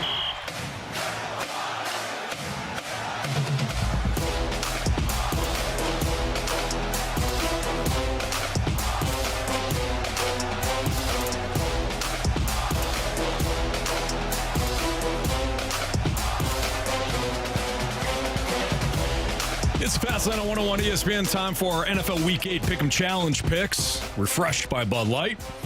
What matchup in Week 8 intrigues you guys the most? You're looking through the slate, and you're like, there it is. There's the one that I'm going to key in on. Carey? I was looking at, and I mean, it's not. I think the Philadelphia Eagles and Cincinnati Bengals. I think that one is because who are the Eagles? And the Bengals need to win. Mm-hmm. I don't know if they are I don't know if they've reached the must-win portion of their season, but they're darn close. Well, they love to dig themselves a hole. Yeah, they do it all the time. Yeah. And they like to dig out of it. It's crazy how they do that. But I think that's probably one of the most intriguing matchups this weekend. I mean, you got some storylines going into it. Buffalo going all the way to Seattle. Seattle playing really well. And the way that Geno Smith is passing the ball, I think they're leading the league in passing attempts this season. He's throwing the ball all over the place. Is DK okay? Is he healthy enough to go? We'll see. I know he's questionable right now. But those two matchups would be, and you can always throw in the Cowboys and the 49ers. Carey, what the heck? I asked you for one. Did I take all of them? Jeez. Which one intrigues you the most? Yeah, we got Eagles, Bengals, Ravens, Browns. How about the Titans and Lions? That should be a good one. What about the Cardinals and Dolphins? You have the Jets and the Patriots. Falcons, Buccaneers. That's just a good run one. through the whole list. You were going to take the Bucs and the Falcons. I knew that. It's actually the divisional matchup. I have one. Go ahead. You have one? 1A and 1B. Hard. There you go. You got two. We're missing the assignment, boys. 1A. 1A. Bears Commanders. Only if Jaden Daniels plays. That is why that is 1A. And 1B is the Cowboys and 49ers because I think this is an elimination game. Ooh. For the Cowboys? For both teams, maybe. Both teams, maybe. Yeah. Maybe. 49ers got everybody hurt. Yeah, that one's intriguing because with the 49ers having everybody banged up. So, like, George Kittle didn't even practice yesterday, Wednesday. So, Kittle banged up. Ayuk out. Samuel sick. Christian McCaffrey. Nobody really knows. Juwan Jennings last week. Who knows? Who knows? Like, that's really rough. Knows? Yeah. But on the other side, the Cowboys have been a side of atrocious this season, and also against the 49ers. They have been pistol whipped by the 49ers on multiple occasions within the last couple of years. They are crumbling at the seams. They are falling apart. Yeah. And then you got the owner / president / general manager / future head coach, maybe, I don't know, Jerry Jones, talking, just saying players they're good enough. Scheme, not. Got to be better in our schematics. This is 2 weeks in a row where he's kind of said some things. I don't know if you saw the report that former Cowboys were talking about how dysfunctional the facility is because people are giving tours during work days, like we're at work. That would be like us on radio and, people just walking in, standing, walking around like, oh, hey. Right. It's cool in here. Hey, we're on air. Nice. Yeah. Like, this is neat. And it's a lot. So, I don't know. Cowboys are a dysfunctional franchise right now. What gets you going more? The Cowboys season right now, and there's a lot of dysfunction. Or would you rather see them lose in the first round of the playoffs again? I don't need to see that. It's pretty fun. It's pretty fun. Because I think just don't give them It's like a holiday. Don't have them any once every year. He really enjoys watching the Cowboys lose in the first round. Well, you won't have to worry about it this year. They won't make it. I think it's more fun. I think it's actually more fun because Cowboy fans can be delusional, right? What? Yeah, they sometimes they are delusional, and the thoughts that they have every year. This is our year. It's not. They're like Maple Leaf fans. It's not even close, man. So you took mine in the Eagles and Bengals, CD. Sorry. But I can save that for another question we have coming up. So the matchup. So I'll just talk about the NFC South Championship being on the line right now. Whoa. The Falcons are frauds. The Bucs are injured, though. Like the Falcons are posing as a good team. They're not. They're average. Mm-hmm. And the Buccaneers are a good team. But you got cluster injuries now at wide receiver with Chris Godwin out for the year and Mike Evans out for probably multiple weeks with a hamstring injury. I think Tampa's going to run all over Atlanta. I think they're going to use all three of their backs, and I think they're going to beat the Falcons. which is also my upset special. No. So there you have it. I have the Falcons winning that game, Anthony. Yeah. I don't care what you say. I would change your pick now. I got the Falcons winning that as well. I would They change are your healthy pick now. Who's Baker throwing it to? Sterling Shepard? He's going to throw it to Trey Palmer. He's going to throw it to Jalen McMillan. He's going to throw it to Cade Otton. He's going to throw it to the other Sterling Shepard in the end zone. Probably. At least. This is Bucks 20, Falcons 17. Kirk Cousins game-sealing interception. I don't like what you're doing there. I do. All right. You guys want to give your upset special? I got the Bucks. You got the Bucks winning? Bucks winning outright. Ooh. Yeah. No. I don't. Are there any upset? Well, Seattle. Absolutely. Seattle. So you got I think Seattle could win. I you think just came around to giving Buffalo some credit. Now you hammer them again. Accidentally called them my Bills. I don't think that was an accident. I think deep down you want to believe in them. No way. All right, so CD's got Seattle over Buffalo. Marsh? I think I picked Seattle over Buffalo, too. I think I have them winning. Obviously, I have the Rams beating the Vikings tonight. Shocker. I think... Do you actually believe that? Well, because I do believe the Buccaneers are going to beat the Falcons. No, there is an inkling of me. I've seen some numbers. Let me pull it up real quick, Anthony. Let me pull it up. Pull out your numbers. Pulling out my numbers right now. I'm whipping it out. Here we go. Teams are... Oh. He lost it. He lost his numbers. Found my numbers. There it is. Teams are 0-4 straight up and against the spread the week after facing the Lions this season, failing to cover by an average of 25.9 points. That's according to Jared Lee Smith. You said an average or a total? An average of 25.9 points. 0-4 straight up and against the spread. And I saw something earlier today, not counting games that actually were played on Thursday, but since quote unquote Thursday night football started, I believe back in like 2006, the Vikings have yet to win a Thursday night football game on the road. Wow. Those are some really good numbers. Wait, didn't the Cowboys beat the Steelers the week after they played the Lions, or did they play them? Yeah, they might have had a after. bye. No. Did they play the Steelers first, then get... You call Jared Smith a liar? I don't even know who Jared Smith is. I'm sure he's right. Maybe the Cowboys played the Steelers first. They played the... No, they played the Steelers, then the Lions. Yeah. Now they have the bye, and now they're playing the 49ers. So hammer the 49ers. Okay. That is... Ooh, that's those are some numbers there. And I did want to bring this up. I get the Vikings tonight, despite Jared Smith's numbers. Go ahead. I asked Carey this in the office. Like, obviously, you played at the highest level. Like, what is that like? Emotional loss. Vikings take on the Lions. It's for first place. You lose, and then quick turnaround. You got a Thursday night football game. Like, what is going through your mind as a player? Well, it's almost better, I think, because you don't have as much time to worry about it or think about it. Because when you get to work on Monday, the game plan is now. I don't even think we watched the film of the game that we played that Sunday on Monday because you're focused. You only got 3 days to prepare for the next game if you're playing on Thursday night, and then if you're traveling, it's just less time. Mm-hmm. So you're right into it. So it's almost best to have that moment where you're not dialed into the tough loss you had versus a divisional opponent. Right now, you got to try to get your body together, try to get your mind right, and you're playing on Thursday. You don't have time to dwell on, what could have been a few nights ago. Oh, man, that makes me feel really good. Yeah. This is what makes me feel really bad, though. The last time the Vikings started 5-0, Sam Bradford was their quarterback. They actually missed the playoffs that year. Gosh. They had a bye week in Week 6, very similar to this season. They then lost to the Eagles, and then the following week they had a primetime game, Monday Night Football against the Bears, and lost that as well. They ended up losing 4 games in a row before they finally picked up their 6th win. I think tonight will show us if they're a different team. I think they are. Marshy is... I think Aaron Jones is going to run all over the Rams. I do too. For some reason, the Rams are getting like this weird love. Like, you got to watch out for the Rams.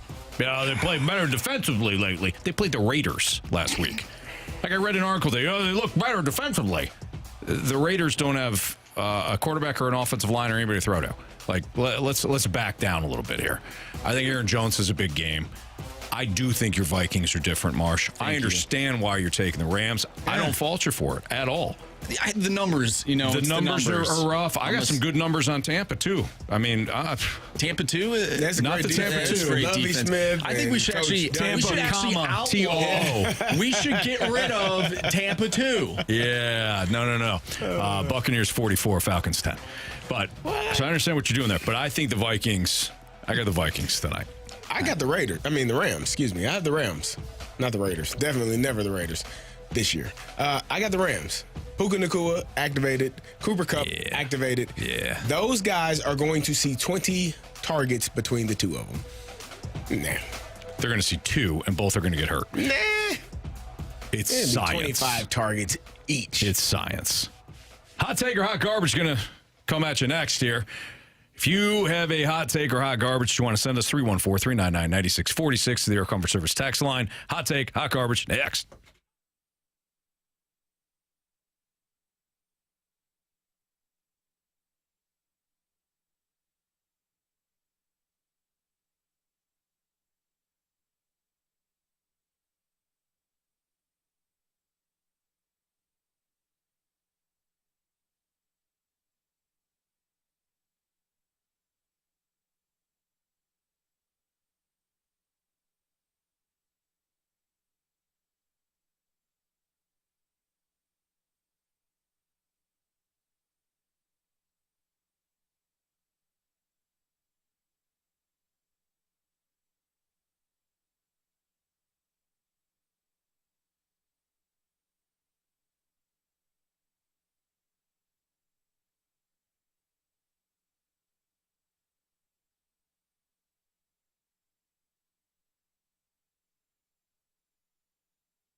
Boom! Hot take. Time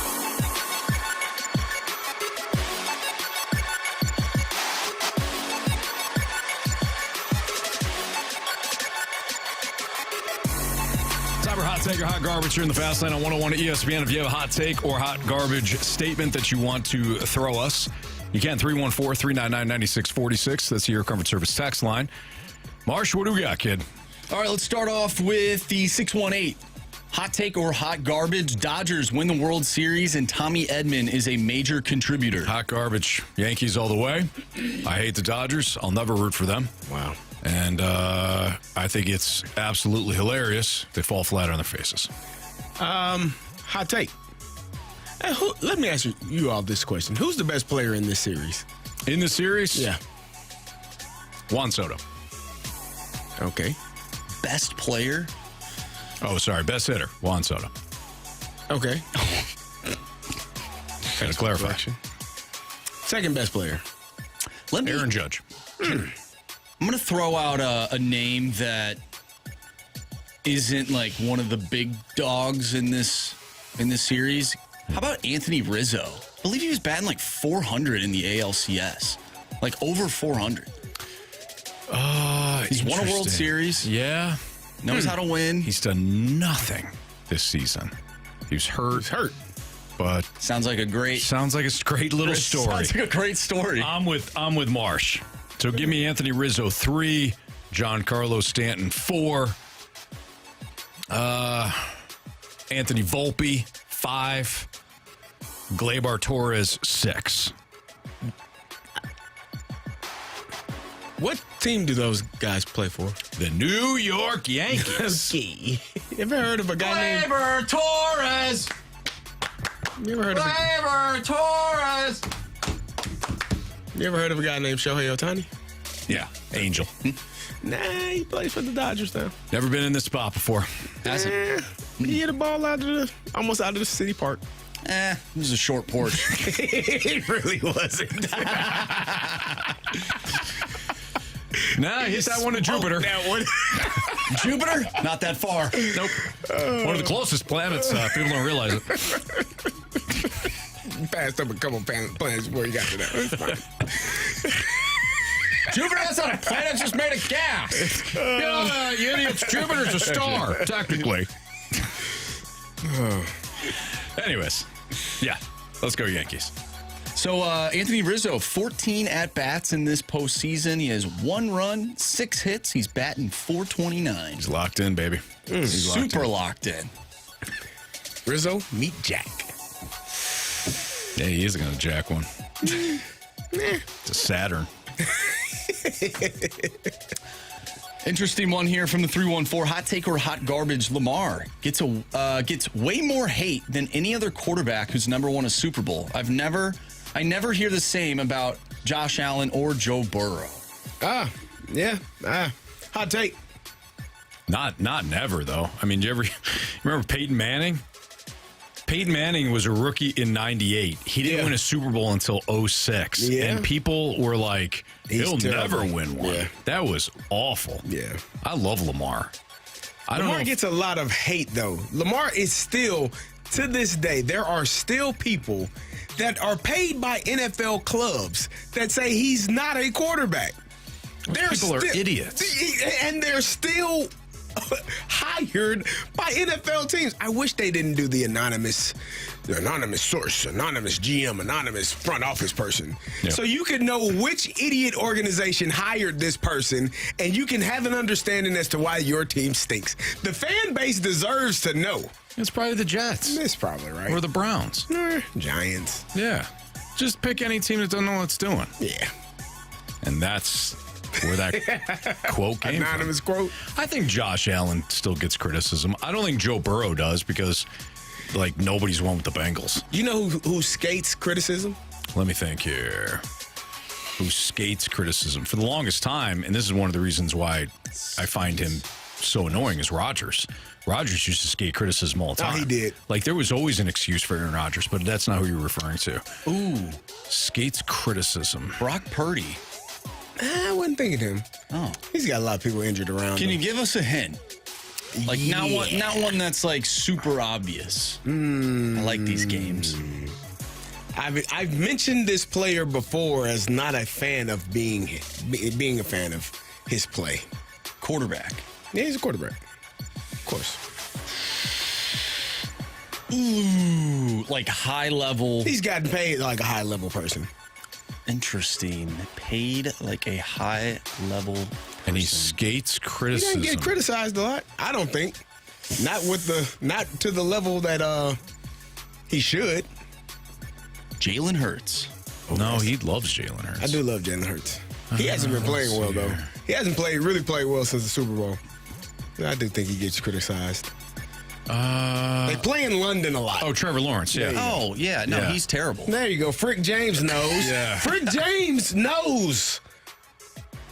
Yeah, Trevor Lawrence. Doesn't get criticized. He was supposed to be the next Peyton Manning, wasn't he? Wasn't he supposed to be first overall pick, can't miss prospect, like he was going to be the one. Mm-hmm. And then we gave him a pass because he had a coach who kicked kickers in Urban Meyer. Yeah. So we gave him a pass for his first year. Rightfully, we gave him a pass. But really? Look at it. I mean, yeah. But is it much better? Than it was for under Urban Meyer? Just in general, his entire career. He's had one good year. How many years has he been doing this? This is 5 for him? 4 for him. 4 or 5? So his rookie year, the divisional round, the divisional win last season, and this so this is his fourth season. The divisional win when Brandon Staley said, "I don't want to be a NFL football coach anymore." Correct. Yeah. Yeah. But Trevor Lawrence played well in that year, which essentially was his rookie year. What about the year? Wasn't it the following year where they lost to the Indianapolis Colts? That was not 2 years ago? Trevor Lawrence, I don't think. You sure? They had a chance to go to the playoffs. That was the Colts who had the chance to go to the playoffs. Yeah, that was Carson Wentz. That was Carson Wentz. And he pooped down his leg. He did poop down his leg. The Jaguars whipped them. Mm-hmm. That, I think, was Lawrence's rookie season, but it was the Colts who choked. It's not great, man. No. He doesn't get talked about enough as not performing at a high enough level. Yeah. Who do you think is the best ever Jacksonville Jaguar quarterback? Mark Brunell. Really? Yeah. Byron Leftwich. Mark Brunell, easily. I was going to say Blake Bortles, the best of all time. He had a great team. They went to the AFC Championship game. Yeah, they should have won. They had Houston, they had New England on the ropes. Yep. Gosh. And they let him off. I wouldn't say Blake Bortles, though. I would say Mark Brunell. He took them to 2 AFC Championship games. Mark Brunell was 10 times the quarterback Bortles was. I'm just like Blake Bortles was not that good. No. I was just trying to get a rise. He had one out good of you season. guys. Byron Leftwich. David Garrard. David Garrard was okay. David Garrard came to Pittsburgh and beat us. Like okay quarterback play. They had pretty good quarterback play to okay quarterback play to Blake Bortles. Like that's the range. Trevor Lawrence. That's just like a non-factor organization within the NFL. That's kind of what I'm thinking. Just such a non-factor. Like when you mention Lawrence, I'm like, yeah, I can see. But you don't even think about him. I don't think about the Jaguars. They're like placeholders. Yeah. They're kind of there. They're just there. They're just there. That makes me feel bad. They're the Falcons of the AFC. You know what I mean? They're just the Falcons have been to a Super Bowl. 2 Super Bowls. Yeah. Mm-hmm. Lost both. Oh, Blaine Gabbert. That's right. He was there too. Yeah. Blaine Gabbert. Chad Henne. All right. We got to get to the Gauntlet next. We've been rolling this week. Yeah, we need a new contestant. Why? You won't even pick your own team. But then you talk about us rolling. I speak the truth about my own team. I told you Seattle was going to win last week. Goodness gracious. I told you. I'm telling you right now. Change your pick. Go with Tampa. I'm not changing my pick. Fire them cannons. Come on, man. If they lose to Tampa. They will. And Tampa has me and you playing receiver. That's bad. Hey, first of all, you and I are pretty good. No, actually, I hurt my calf this morning walking, so I doubt it. I'll take the targets.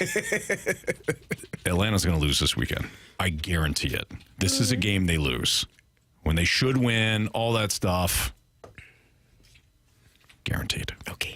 All right, Gauntlet next on 101 ESPN.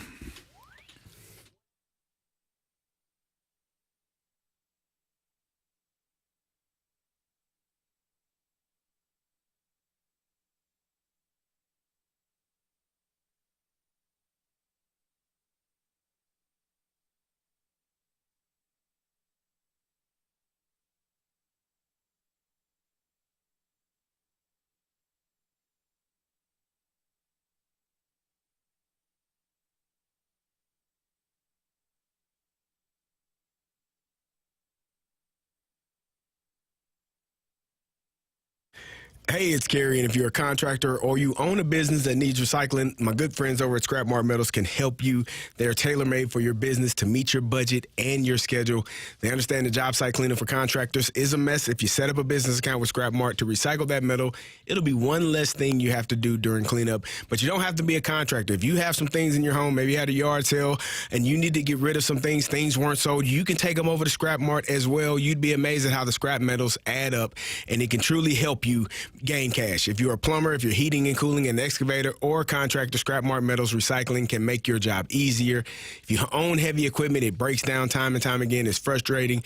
You have to repair it over and over again. When the time comes to end your suffering, Scrap Mart will come and get it out of your way. They'll haul your equipment to one of the locations and get you a check the same day. Or if you want to haul it yourself, they have 3 convenient locations: Valley Park, Peebly, Jonesburg. If it's metal, they will buy it. Just go to scrapmartmetals.com. It is recycling made easy. Scrapmartmetals.com.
Warriors, 4 categories, 1 challenger.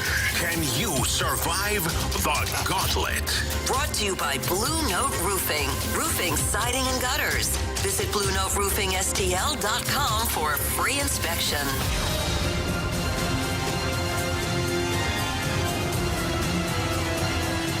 Time for the Gauntlet in the Fast Lane on 101 ESPN 405. Your time check brought to you by Clarkson Jewelers, an officially licensed Rolex jeweler. Kerry Davis, Andrew Marsh, Anthony Stalter. I got Jamie Rivers on the road tonight as the Blues take on the Maple Leafs.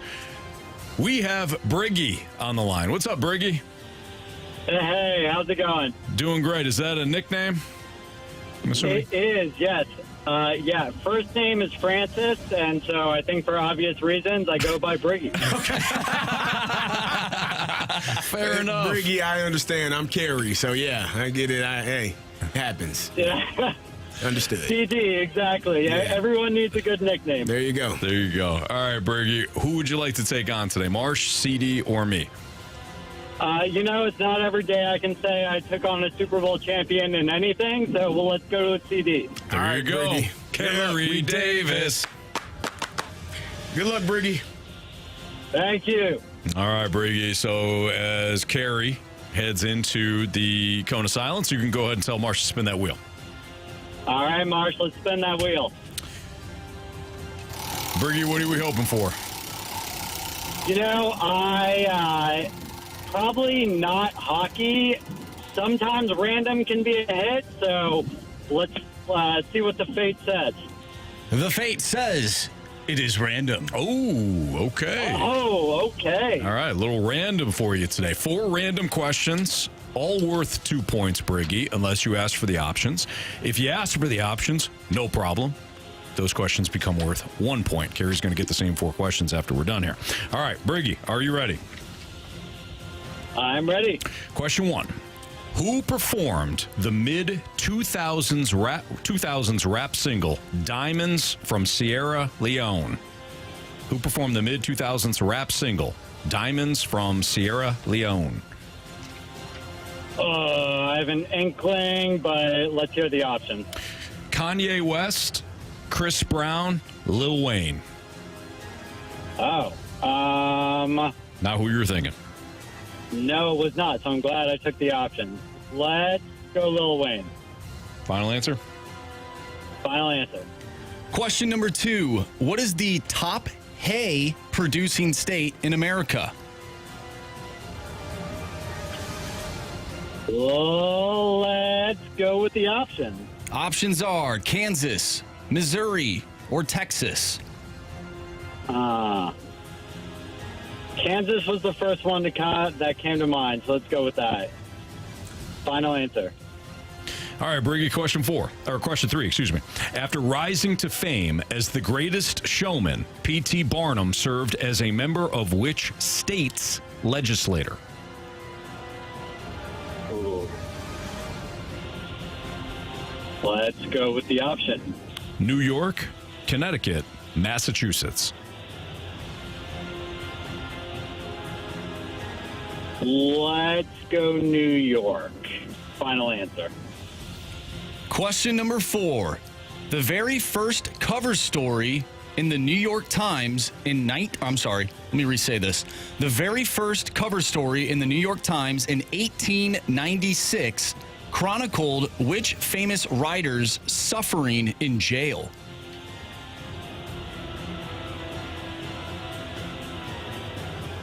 I could not tell you, so let's see if the options can. Of course.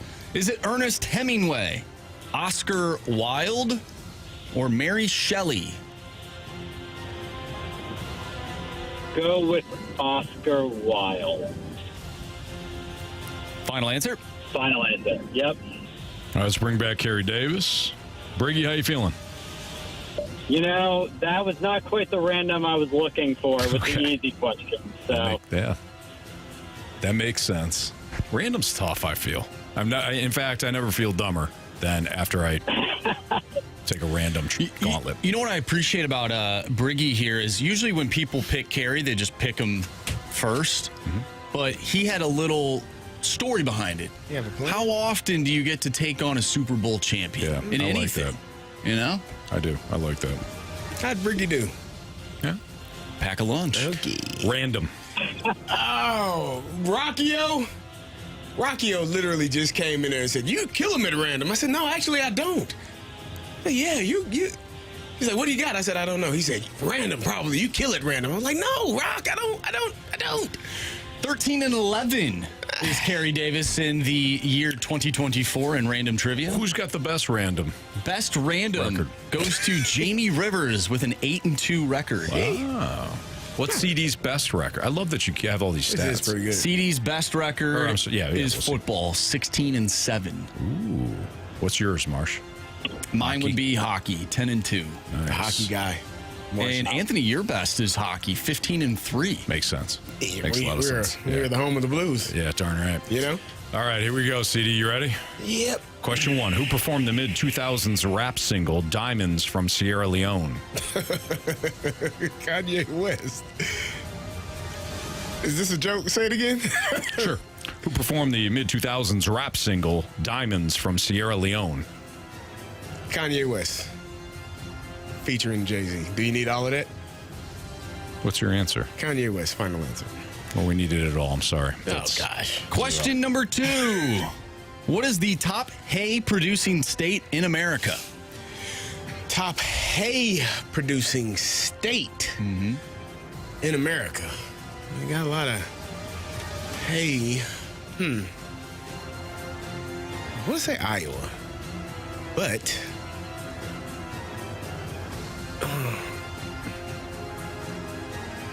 Iowa's probably on there. I don't think it would be Nebraska. He said top producing hay state? Yes. Okay. In America. In America. Which state produces all that hay? I gotta hear it a few times because clearly I understand. Haywire. No pun intended. Wow. Yeah. Options, please. Is it Kansas, Missouri, or Texas? Glad I did take the options. Let's go Kansas. Final answer. Question 3. After rising to fame as the greatest showman, P.T. Barnum served as a member of which state's legislature? Barnum and Bailey Circus? Give me the options, please, sir. New York, Connecticut, Massachusetts. That's a guess. New York. No, let's take that one off. Massachusetts or Connecticut? If I knew where they were originated, I'd have a better shot at this. Yeah, Massachusetts, Connecticut. Massachusetts. Final answer. Final question. The very first cover story in the New York Times in 1896 chronicled which famous writer's suffering in jail? 1896, you say? Mm-hmm. Famous writers suffering in jail. Options. Options are Ernest Hemingway, Oscar Wilde, or Mary Shelley. Oscar Wilde or Ernest Hemingway. New York? Oscar Wilde. Final answer. Yes. Interesting. Huh. Like that. Let's go over these. Briggy versus CD. Let's start off with the question Marsh just read, everybody. The very first cover story in the New York Times in 1896, I did what you did, chronicled which famous writers suffering in jail. As we just heard CD say, he went with Oscar Wilde. Briggy also went with Oscar Wilde. Correct answer is? It is Oscar Wilde. We're all tied up 1-1. Oh, good. Okay. Who performed the mid-2000s rap single? Actually, you know what? Let's go from top to bottom here. After rising to fame as the greatest showman, P.T. Barnum served as a member of which state's legislature? Briggy went with New York. Carey went with Massachusetts. Correct answer is? It is Connecticut. It is Connecticut. We're still tied up 1-1.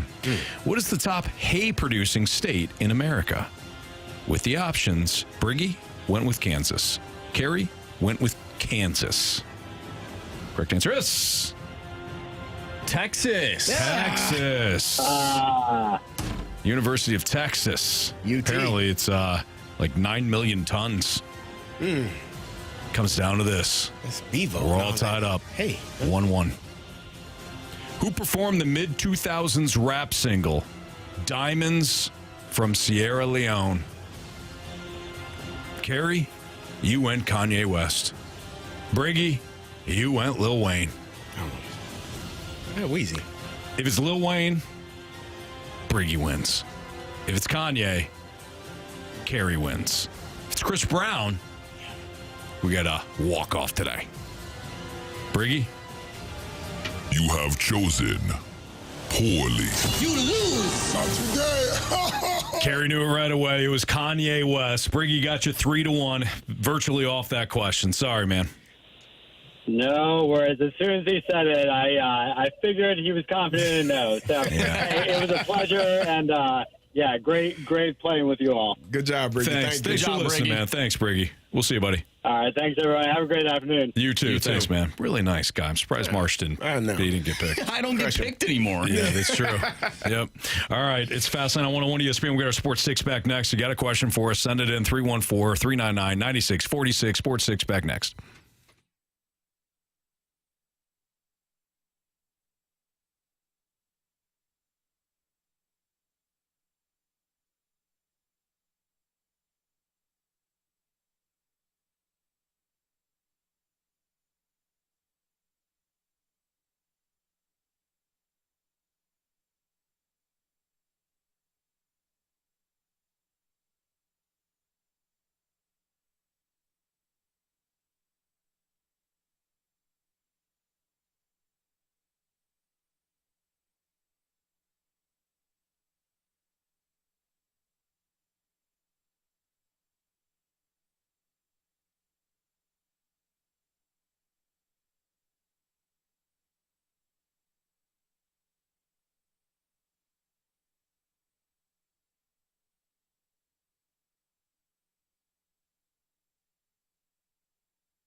It's time for the Fast Lane to answer your sports questions. I want to ask you a bunch of questions. And I want to have them answered immediately. Asking me all these weird questions. Answer the question. Answer the question. Answer me! The Sports Six Pack is brought to you by Paramount Men's Medical Center. Suffering from ED or PE? Your first treatment is free at ParamountMen'sMedical.com.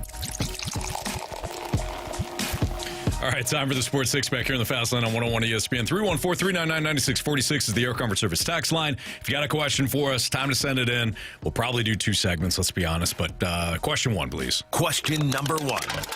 All right, from the 314, when you talk about the NFL, you guys don't mention whether they win sloppy or they dominate. But when you were talking about Mizzou, you sure were worried about how they won. Why is it different for college than pros? You want to handle that? That is absolutely untrue because I've talked about the Kansas City Chiefs being undefeated and it looks terrible. That is the truth. Kansas City is undefeated and they don't look good at all. The Philadelphia Eagles are 4-2 and they haven't looked good at all. So don't get upset because the Mizzou Tigers, go Tiger, haven't won in a way. That's not the right Tigers. No, not at all. It's the right. And we've told you that. It's go Tiger. No, that's It's LSU. Well, it's a tiger. It's all the same. No, well, it's the same family. It is. Yeah, Go but Tiger. There's what you're saying in a 3 Tigers. Bayou accent. Yeah. You're talking about the Auburn Tigers, right? Yeah. Nope, he's talking about The Mizzou LSU. Tigers. Either way. Come on, guys. The clean Mizzou it up. Tigers haven't performed well. And they have won, but they got a big challenge this week. But we definitely go and talk about NFL teams when they don't play well. Is that what you were going to say? No, but Well, you go. I agree with you, though. Yeah. Like, I've talked about the Houston Texans not being impressive. I was saying that when they were undefeated. I'm like, they don't look impressive to me. So you're right, CD. We have. And granted, look, this person may not listen all the time. Yeah. I get that. They're probably a Mizzou fan. Well, I think they probably would be. Go dog. The other thing here too, you got to remember, and look, this is just a fact. We're not comparing apples to apples. The NFL 1 through 32, the top ranked team and the 32nd ranked team, not the distance between an SEC top 15 team In Boston and College. Boston College. Mm-hmm. The gap is way bigger. Yeah. So you don't look sharp against Boston College compared to you don't look sharp against Tennessee. A little different. Yeah. Well, Titans. and you know, Titans. Yes, thank you, not the Vols. Style points count in college. Like you win or you lose one game, like your season could be over. Brandon Johnson with a good question in the snake pit. Who the hell compares apples? I do. Come on. Green or better? Yeah. Oh, yeah. Green. Green or bitter? Sour. Yeah. They're awesome. Terrible. Nah. I like sour. Yeah. Like sour beer? Nope. It's pretty good. Sounds like spoiled beer. Like Sour Patch Kids? No, those are okay. Yeah. Best candy out there. Best candy out there. If you go into a movie without Sour Patch Kids, you're doing it wrong. What are you doing? Yeah. What are you doing? Green or red? Apples. Apples or Sour Patch Kids? No, green or apples. Apples. Oh, I don't care. Probably red. Green colored Sour Patch Kid though. Like always green. Green like if you're gonna ask me, hey, can I have a green Sour Patch Kid? I'd say no. If you're like, hey, can I have a red or green apple? I'd say, which one you want? Wow. Frick James says, Ray Anthony being a green apple guy makes the most sense in the world. I'll take that as a compliment. I don't think it was meant to be. So, why does the apple color matter? Is that like something from Snow White? Oh, no, that's Snow White is a nightmare tale that they tell the young children to make sure that when you go to college, you're not getting drugged. Is that what that is? Yeah. Oh, my goodness. I never got that. Never dive into some of those fairy tales? Holy smokes. I mean, what are we doing? What was that song? Hansel and Gretel or whatever. What is it? Hansel and Gretel? Yeah. Hansel and Gretel, is that what it is? Yeah, a woman's trying to bake them. Yeah, that's terrifying. Which also means kids don't get in a van with a stranger offering you candy. You don't ever wind up in an oven. Like Peter Pan. Yeah. Peter Pan's a whole nother can of worms. I mean, what are we doing? Just taking kids, putting them on an island? I mean, that's wrong. Oh, man. That's what he did. Took him from his parents. Lured him. Didn't they want to go? They lured him. Honestly, like, you kind of think about some of those movies are a little messed up. Like Pinocchio. Yeah. Wooden boy. Yeah, let's move on. I actually don't know what. I don't know what's wrong with Pinocchio. I mean, that's just, hey, don't tell a lie. You know? We'll talk about it later. Question number 2. I know where you're going. From the 636, who is going to be the most important player on the ice tonight for the Blues? Jordan Binnington. That's what I was thinking. Yeah. Yep. Jordan Binnington. I like how you think. Because if they don't score, they can't win. That's right. Yep. Yeah. Do that hockey. What about you, Marsh?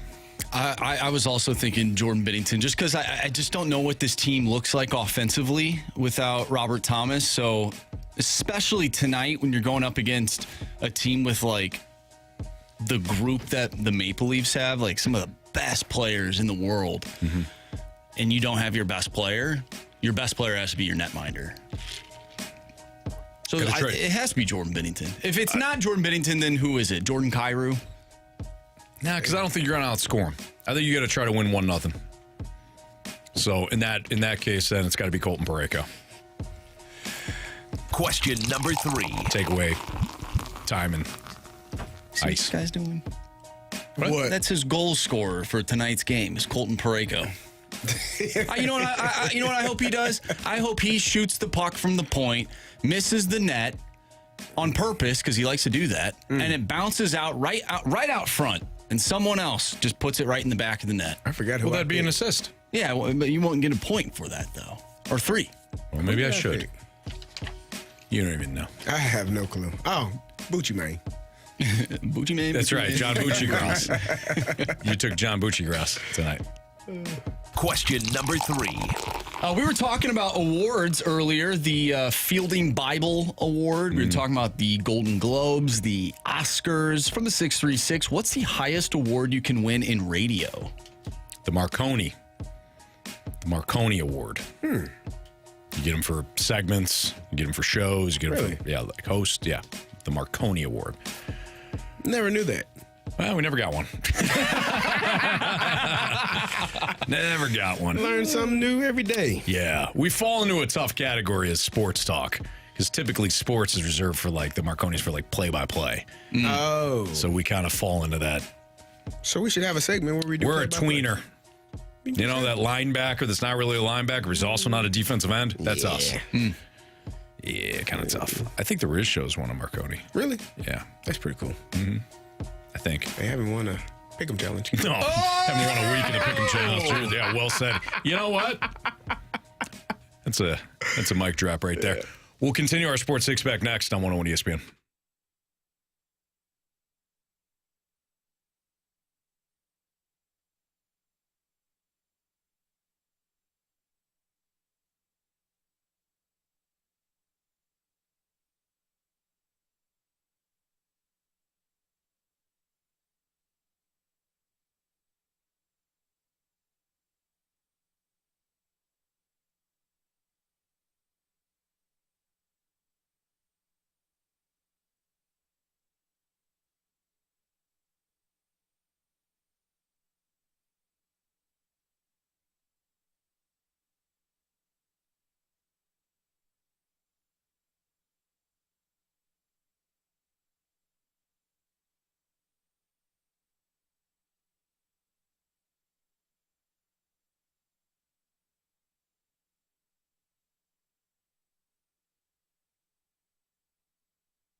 101 ESPN Sports Center.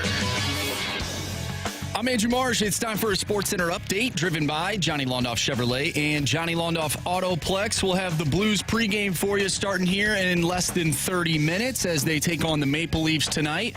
Once again, pregame starts at 5. Puck drop is at 6. You'll hear Chris Kerber on the call, and we had him on the show earlier today. If you missed that interview, make sure you go to 101ESPN.com or check out the free 101 mobile app. Just head to the podcast page, and you'll find all of our interviews and full shows there. And it's all brought to you by Dobbs Tire and Auto Centers. We have part 2 of the Sports Six-Pack coming up next, so get your questions into the Air Comfort Service text line, 314-399-9646. Six-Pack coming up next. I'm Andrew Marsh, and the Sports Center update is brought to you, or is driven by Johnny Londoff Chevrolet and Johnny Londoff Autoplex. See them at londoff.com. Chevy, together we drive. Are you kidding me?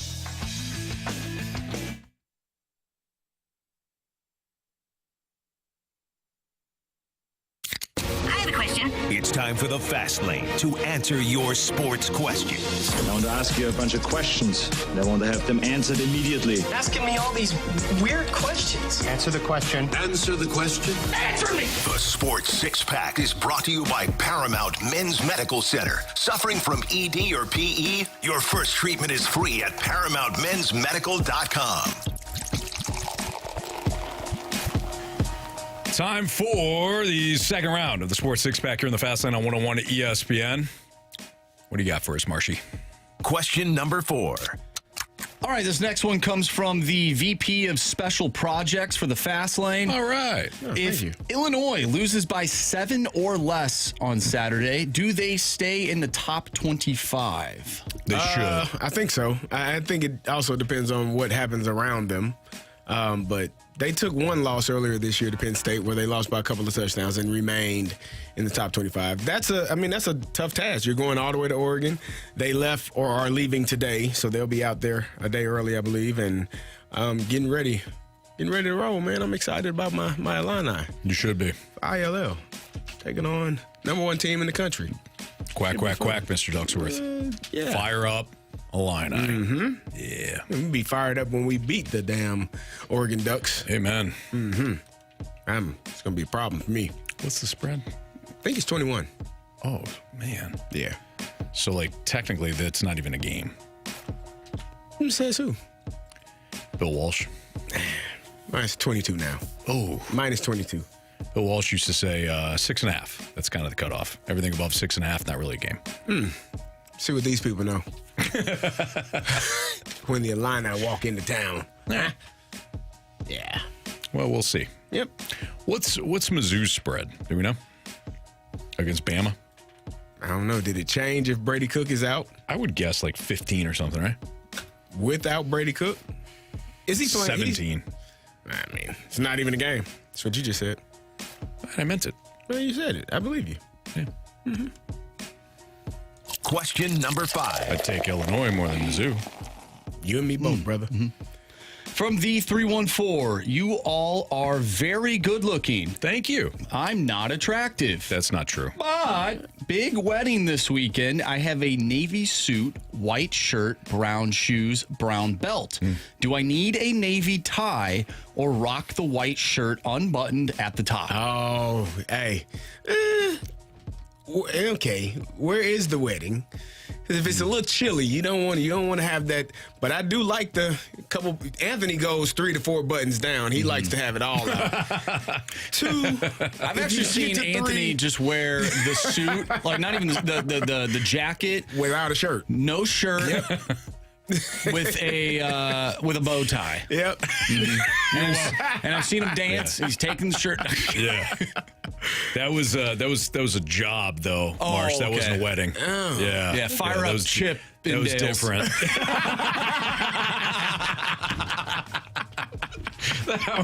Well, Marsh. I think I'm good for one done. done. Yeah, I think you're good. That might be a star today. Yeah, no kidding. In all seriousnness, I always prefer the tie. If I'm going to a wedding, I like to go tie. You can always loosen it up a little bit, but I'd rock the tie. So, if you are, it depends on, are you going solo? What are the plans for this wedding? What is the mindset? And whose wedding is it? you don't want to be. If it's a family member, I think you definitely go tie. It depends on how your family knows you, though. Like, are you capable of rocking no tie with the buttons unbuttoned? And if you are, I think yes, you go and you do it. So Keith from the Snake Pit, actually, this is really good advice. If you can, ask the bride. It's good advice. Well, when is the wedding? Listen. Go tie. Go wonderful. tie. Throw a little color in there, too. On the tie. That sounds... So, to me, I think he's asking for permission from us. Because it feels like he doesn't really want to wear the tie. Because if you were a tie guy, or if you felt like if you were buttoned up, so to speak, you wouldn't think about not being buttoned up. So maybe your personality is actually, I want to let this, I want to be outside. I'm here to party. Yeah. This is my advice. I would go tie for the wedding ceremony and then ditch the tie for the reception. I think that's a Best great of both worlds. combination. Marsh for the win. There you go. Tanisha asked, do you guys wear clip-on tie or you tie your own? No, you got to tie your own. Yeah. I haven't worn clip-on tie since I was like 4. No. I go double Windsor. Do you? Yeah, man. You're an overachiever. Overachiever? Yeah. Like that big knot. Yeah. You better not mention that again. The 314 says, no tie, go full commando. That's an option. Probably not at a wedding. I don't know. What kind of wedding is it? Probably not that type of wedding. Okay. Yeah. Save that for other activities. Fair enough. Yep. Question number 6. This guy gets the show from the 314. If you owned a sports team, what special promotion would you be sure to do? I told you all, man. The Lou Brock umbrella hat. The Brock umbrella. The Brock umbrella. Give me. You telling me they won't show up in droves for that hat, man? Give me that hat and they will be there. That's mine. I think this That was like my favorite thing as a kid. I'm like, I gotta have one, man. That and the Daniel Boone raccoon hat. That, talking about the squirrel. Like Western hat. Kentucky. Yeah. Or not Western Kentucky. West Virginia. West Virginia. Yeah. I think you got to do dollar beer night. Oh, that's a great one. Thank you. Dollar beer, dollar dogs. You're trying to make money or lose money, Anthony. People are going to come. Parking, concessions. Are you a minor league baseball owner? Either way. Dollar beer? Now you got to. When do you cut them off? Because now you run an issue. While the item is still in stock. While we're still stocked. Do you Once think it's gone, it's gone. Do you think you could do a beer and a dog for every inning?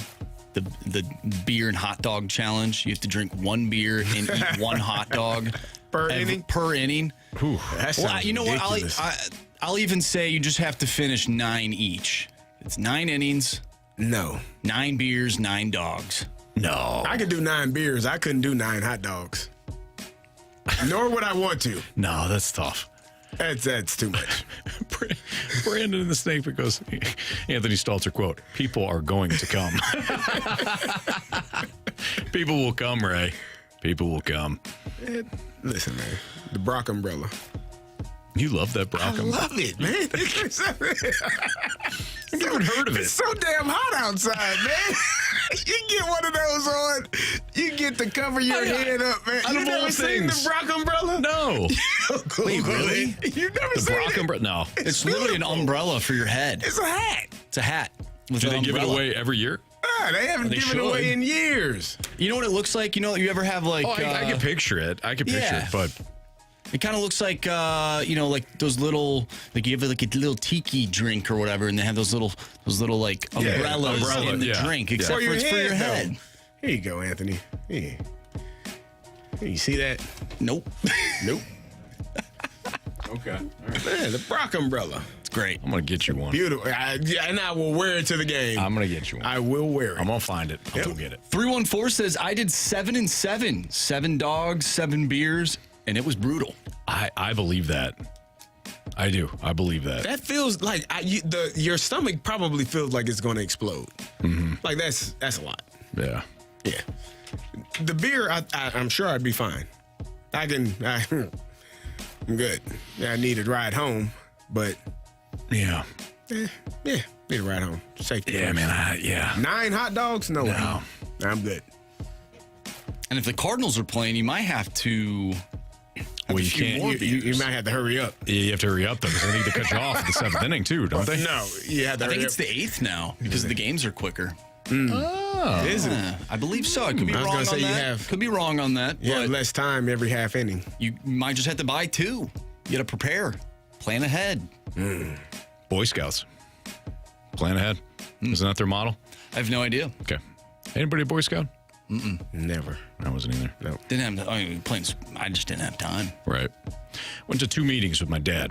Mm-hmm. And my dad's like, he didn't tell me at the time, but in his head he goes, you're not going to be into this, but I'll take you, son. Went to 2 meetings. Walking out the second one, I go, I don't think I like this, Dad. He goes, no problem.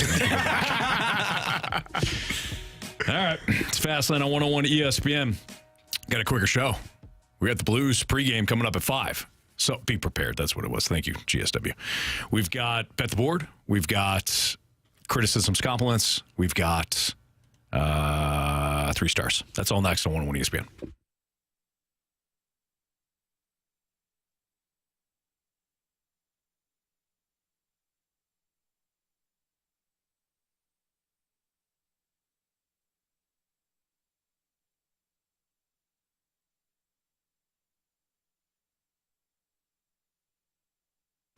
When it comes to getting your new car, you're going to want to head down to Auto Center's Nissan Herculaneum. Or if you're looking at a pre-owned vehicle, Auto Center's Nissan, they've got the largest and best used selection in St. Louis. And with over 700 new and used vehicles all in one location, you're bound to find the right vehicle that's going to match your style and your budget. Throughout their Fall into Savings event, which goes throughout the month of October, you can take part in the low finance rates that are available at Auto Center's Nissan, including 0% APR on Pathfinders, Rogues, and Altimas, plus 0.9% APR for 60 months on Frontier. Low lease payment options like $329 a month for the 2024 Rogues are also available. Maybe you got a first-time driver and you want something that is safe, reliable, and also affordable. Well, at Auto Center's Nissan Herculaneum, they've got 2024 Nissan Kicks, Sentras, and Versas, all priced below $23,000, as well as 2024 Rogues and Altimas starting below $30,000. You can look for massive dealer discounts, upwards of $10,000 off MSRP on select models, too. Check them out online at AutoCentersNissan.com. When you head down to Herculaneum, tell them Stalter sent you. It's Auto Centers Nissan.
If you missed anything from today's show, you can always download the podcast, available at 101ESPN.com or on your 101 ESPN mobile app. Our guy Alex Ferrario setting up right now for the Blues pregame show, which is in about 10 minutes now as the Blues get ready to take on the Maple Leafs. Kerry Davis jogging into the studio. Slow jog into the studio because he's got a bad knee, bad hip, and bad elbow. Yeah. Got to be careful. You got to. Don't want to hurt anything else. Yeah. Again, if you missed anything from today's show, you can always download the podcast. Available at 101ESPN.com. It's all brought to you by Dobbs Tire and Auto Centers. Let's bet that board. Marsh, what's our standings? We don't have to do this. Yeah, we do. I was just going to ask, Carey, I completely forgot who you put. I had the... Nope. Okay, sounds like you missed it. So the current standings are Anthony with 11, Jamie with 9, Carey with 7, and me with 5. Yeah. I had Brandon Pajemski plus 8.5 or something like that. He scored 0. Oh. So... it was 0 with 2 minutes left, and they were up by like 40. So I think he stayed at 0. Okay. Because he had a miraculous last 2 minutes. I hadn't heard of him. He's a backup point guard for the Warriors. Actually went to Illinois, transferred to St. Mary's, I think, and did outstanding. Got drafted in the first round by the Warriors. Should have kept him at Illinois. But either way, had a really good year last year. And they clearly didn't need him yesterday because they won. They beat the hell out of the Portland Trail Blazers. So, things happen, Anthony, in this game. You learn from it and you move on. Okay. Right? Yeah, definitely. We don't need to talk about it anymore. All right, fair. So Jamie's behind me by 1. Is that what you said, Marsh? Yeah. All right. Marsh, I looked you right in your face earlier today, and I said, and I quote, your Minnesota Vikings are winning tonight. And Aaron Jones going to go banana peanut butter sandwich all over the Rams. I thought about doing a prop play with Aaron Jones, but I'm going to take the Vikings minus 146 on the money line. Give me them Vikes. Skull. They're going to skull fast lane the Rams. Good luck to you guys. Thank you. I didn't really mean it. I didn't think you did. Did not think you did. Yeah. All right, so do we have Jamie's pick? I think he sent it in. Let me see here, Marsh. You're doing a million things. Let me see if I can help you out here. CD, you got to pick? Yeah, give me Cooper Kupp plus, 6.5 receptions made. I'm going with the over. It's minus 110. Okay. I need baseball back. I just got to tell you the truth. This is a Super Bowl champion. 1.5 hits, runs, and RBIs was doing well for me. You did find your groove there. The pick that Jamie gave us, he is on the Dallas Stars money line tonight in Boston.